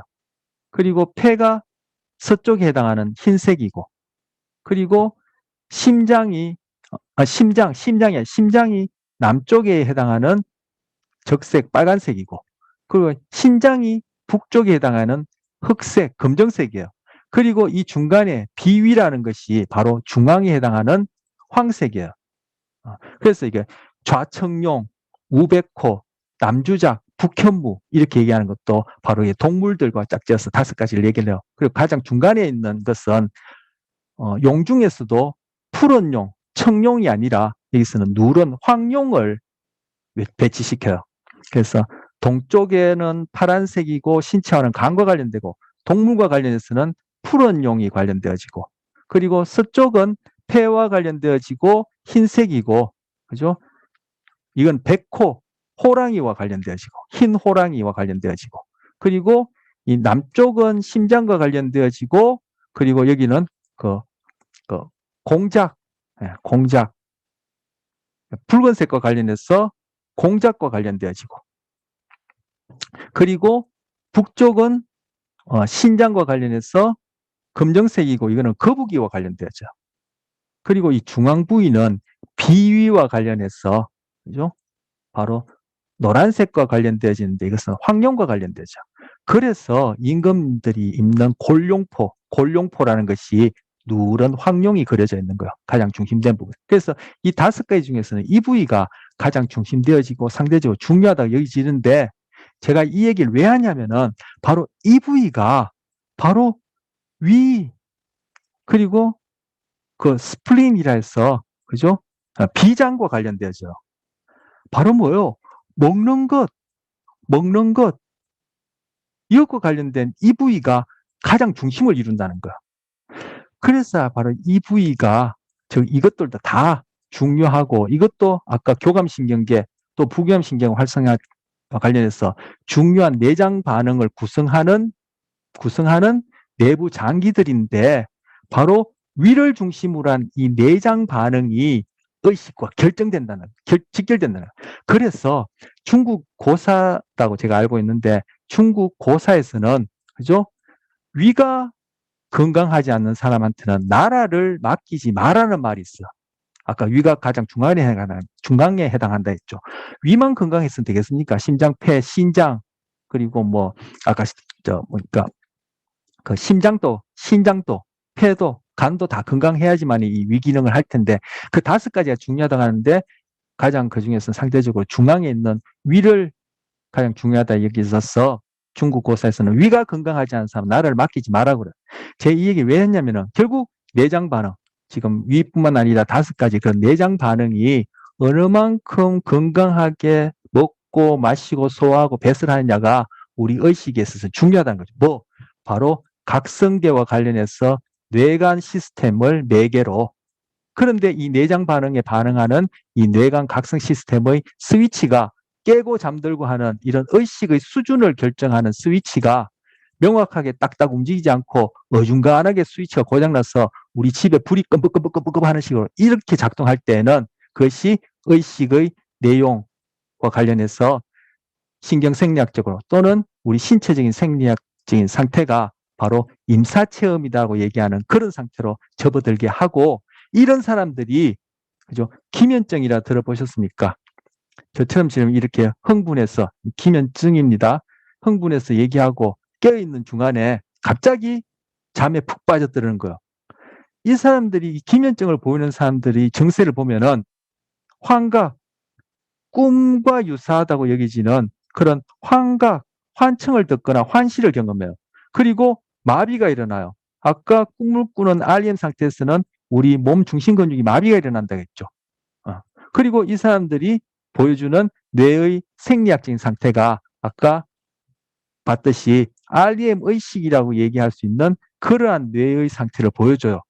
그래서 임사체험을 겪거나 그러한 겪을 가능성이 있거나 그런 임사체험을 잘 겪는 사람들은 이 기면증의 일어날 확률도 높아요. 즉 기면증도 결국 뭐예요? 바로 뇌간의 각성과 관련된 의식 수준을 조절하는 그 부위가 지금 뭔가 문제가 있다라는 거죠.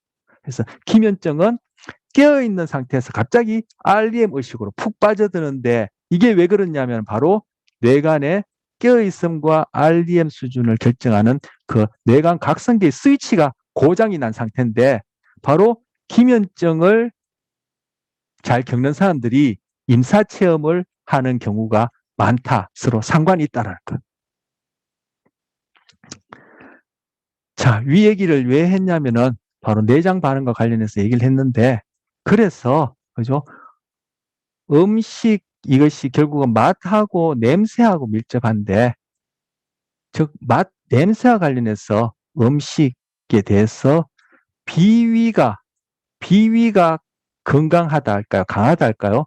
비위가 달리한 비위가 약한 사람, 뭐 사람마다 정도 차이가 있지만 좀 과하게 약한 사람들은 그죠? 이 사람들은 이런 뭐 의식이가 얘기하면 좀 너무 폭넓고 정서와 관련해서 많이 민감해요. 그리고 불안 수준도 상대적으로 높아요. 아까 정서와 관련해서 대부분의 사람들보다 많이 민감하거나 많이 불안하다면은 결국 교감신경계가 일정 범위 이상으로 활성화되고 리바운딩에서 부교감신경계가 뚝 떨어지는 이러한 경험을 할 가능성이 상대적으로 높다라고 추측할 수 있고 이렇게 되어지면은 이러한 신호가 미주신경계를 통해서 평상시보다 너무 과한 교란된 신호가 뇌간으로 보내지어지고 그렇게 보내지면은 뇌간에 그러지 않아도 건강하지 않는 그러한 각성 스위치라고 표현할 수 있는 그러한 스위치를 시키면 이것이 그죠? 깨어있는 상태에서 REM 수준의 즉 REM 의식을 같이 경험하는 그런 상태로 빠진다라는 거. 그래 되면 이제 그것이 기면증도 될 수 있고 사람의 경우마다 그 여러 조건에 따라 기면증도 될 수 있고 임사체험이라 얘기하는 그러한 상태로 갈 수 있다는 거죠. 자, 이 부분은 제가 좀 이제 추론해서 여러 가지 읽어본 그런 내용들 가지고 추론해서 얘기를 한 것인데, 자, 다시 돌아가서 내장 반응은 의식과 직결된다는 얘기가 관련해서 제가 왜 오방색이니, 그죠? 그 5장 6분위 할 때 이거 5장과 관련해서 5란 숫자를 기준으로 그렇게 얘기를 했냐면은 바로 이러한 먹고 마시고 관련된 소화 배설과 관련된 그런 내부 장기의 건강 상태가 우리의 의식이라는 것과 관련해서 정서와 밀접한 관련이 있다는 얘기를 하고 싶어서 한 거예요. 정서는 몸하고 그죠? 바로 직결되어지는 그죠? 아주 밀접한 관계가 있는 의식의 내용 중 하나죠. 그래서 이 내용 가지고 제가 좀 다른 것들을 그래 연결해서 얘기를 해본 겁니다. 자, 이 문장은 앞선 시간에 저 화이트헤드라는 뭐 20세기 뭐 최고 철학자 중에 한 사람이 쓴 이성의 기능이라는 책을 한번 소개했던 적이 있는데 그 책에 나오는 얘기예요. 의식은 경험을 전제로 하지만, 그죠? 이것도 제가 뭐 피라미드도 비유해 볼까요? 의식이란 것은 경험이 바탕이 되어야 되지만, 그죠? 경험은 의식을 전제로 하지 않는다는 거죠. 이 경험이 여기다 이제 점선을 해야 돼요. 이 경험이라는 것은 우리가 얘기하는 자각하는 의식이 없이도 가능하지만, 그죠? 의식이라는 것은 바로 이러한 경험이 토대되어지지 않으면 안 된다는 얘기를 하는 거예요. 바로 지금까지 얘기했던 것이, 그죠? 자율신경계가 그 중에서도 이제 교감신경계, 그 중에서도 교감신경계가 아니라, 즉 자율신경계를 구성하는 교감, 부교감신경계가, 그죠? 공포 상황이라는 자극을 경험함으로써 그것이 의식에 어떻게 영향을 주는지를 뇌간 각성 시스템의 건강 상태와 관련해서 본 거예요. 경험은 우리는 흔히 내가 의식적인 어떠한 자극을 통해서 내가 자유의지에서 선택한다라고 그렇게 생각하지만 경험은 뭐다? 경험은 뭐 이 경험에 대한 개념 정의도 뭐 각 학문마다 심리학안에서도 상의할 수 있겠지만 경험은 제가 정의를 내려보자면 이렇게 내릴 수도 있고 이렇게 내려본다면 경험은 우리 행동에 영향을 주는 자극에 노출되는 거예요. 자율신경계는 말 그대로 자기가 알아서 돌아간다 했죠. 바로 자율신경계를 활성화시킬 수 있는 그러한 자극에 노출되어지면은 그에 따라 교감신경계, 부교감신경계가 반응하게 되어져요. 교감신경, 부교감신경 방해하는 게 그게 무슨 행동이야? 행동은 유기체가 하는 측정 가능한 모든 것이 행동이라고 그렇게 정의할 수 있고, 이렇게 정의한다면은 바로 교감신경계, 부교감신경계가 작동하는 것도 행동이죠. 행동이죠. 바로 그러한 행동이 어떻게 미주신경을 통해서 뇌관각성계를 활성화하고, 뇌관각성계가 어떻게 건강한 상태에서 의식 수준을 결정하느냐에 따라 의식의 내용이 영향받는다는 거예요. 바로 의식이라는 것은 경험을 전제로 하고, 이 경험이라는 것은 몸을 통해서 가능해지고, 바로 이 경험은 몸이 우리의 이러한 유기체가 하는 측정 가능한 모든 것, 그죠? 모든 것에 영향을 주는 자극에 노출되어짐으로써 시작된다는 거예요. 그럼 결국 이 의식이란 것도 몸과 따로 떼어서, 또는 경험이란 것이 의식적 자극을 통해서 내가 선택하는 그런 것이 아니라는 것을 여기서도, 이 문장에서도, 이 철학책에서도 볼 수 있고, 결국 의식 이전에 우리는 몸을 바탕으로 한 경험이 먼저지, 그죠? 정신이란 것이 몸을 별개로 따로 있고, 그러한 의식적 자각하는 능력의 정신이 우리의 경험을 전제하는 것이 아니라는 것을 여기서도 보여주는 거예요. 그런데 내성법이라는 것. 내성법은 뭐죠? 인트로스펙션이에요. 인트로가 안으로란 뜻이고, 스펙트가 보다란 뜻이야. 그래서 안을 살펴본다 해서 내성법인데, 이 내성법이 뭐죠? 바로 의식을 가지고 의식적 내용의 설명하는 거예요. 내가 왜 그러한 생각과 행동을 했지라는 것을 설명하기 위해서 의식을 사용하는 게 내성법이에요. 그렇죠. 안으로 내 스스로 들여다보려면 뭘로 들여다보겠어요? 결국 의식을 통해서 들여다보는 거예요. 그런데 바로 이 내성법이 행동주의 이전에, 그죠? 분투로 시작된 구조주의 또는 구성주의라 얘기하는 그들이 사용했던 그러한 연구 방법인데, 이 한계가 드러났기 때문에 결국 행동주의라는 것이 생겼는데, 바로 지금도 내성법을 통해서 설명하는 것이 완전히 얼토당토하고 다 틀린 경우는 아니지만, 대부분의 경우에 우리가 전문적인 상담 장면에서도 그렇고, 내가 스스로 내가 왜 그러한 행동을 하지라고 설명해 볼 때 사용하는 것은 바로 내성법, 의식을 가지고 의식적 내용을 접근하기 때문에, 또 빙산의 비유를 들자면은 이 의식 가지고는 여기에 접근할 수가 도저히 없단 말이에요. 결국 의식을 가지고 의식적으로 설명하는 것은 이 부분이 뿐이고, 그리고 그때 일어나는 나의 그런 설명이란 것은 우리 앞서 그죠? 불린의 환자를 통해서 봤듯이 이것이 다 자기 만족적, 달리 하면 자기 기만적 설명이기 때문에, 자기 기만적 설명이기 때문에, 그 대표적인 예로 프로이드의 방어 기제 같은 것들이 그게 결국 다 자기 기만적 설명이기 때문에, 이러한 내성법을 통해서 우리의 소위 심리, 행동과 생각을 이해한다는 것은, 이것은 말이 안 된다는 거죠. 한계가 있다는 거죠. 100이면 100, 그게 경우에 다 설명이 엉터리다, 타당성이 없다, 이렇게 얘기할 수 없지만 근본적으로 한계가 있다는 거죠. 그런 측면에서 몸을 바탕으로 한 우리 소위 심리라는 마음을 이해하는 것이 타당한 접근법이라 생각할 수 있고, 그때 이 몸을 바탕으로 해서 심리라는 현상을 설명함에 있어서 아까 경험은 그렇게 개념 정의하고, 행동은 그렇게 개념 정의하는 바로 자연과학적 접근법을 통한 설명이 더 타당성이 있겠다라고 이렇게 얘기할 수 있다는 거야. 이 문장이. 그리고 이 문장을 제가 쓴 이유는 오늘 시간에 본 바로 내장 반응에서부터 시작해서 의식의 내용과 관련해서 일례로 꿈, 그리고 임사체험이라고 얘기하는 그런 소위 에고가 한다는 의식과 내용과 관련해서 어떻게 연결되는지, 그걸 토대로 이러한 결론을 다시 한번 확인하면서 정신과 신체 사이, 소위 정신이라고 얘기하는 현상이 신체와 별개로 있는 것이 아니라는 것을 지적하고 바로 내성법이 가진 한계를 지금 다시금 얘기를 하는 거예요.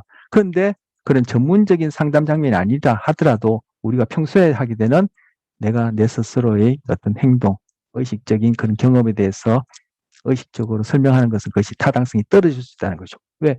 내가 내 스스로 돌아다보는 것은 의식으로밖에 되돌아볼 수 밖에 없고, 그리고 의식이 의식한다는 것은 의식적 내용밖에 없으니까 그것이 정말 어느 만큼 타당하냐라는 것을 볼 수 있다는 거죠.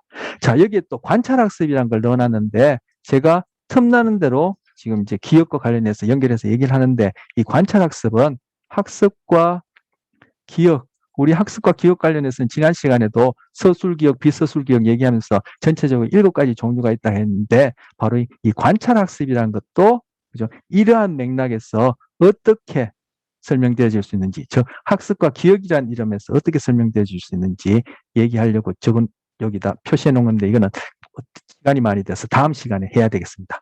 자, 학습과 기억. 왜 갑자기 또 학습과 기억이야? 틈나는 데 말씀드렸지만 결국은 학습과 기억이라는 것이 결국 뭐죠?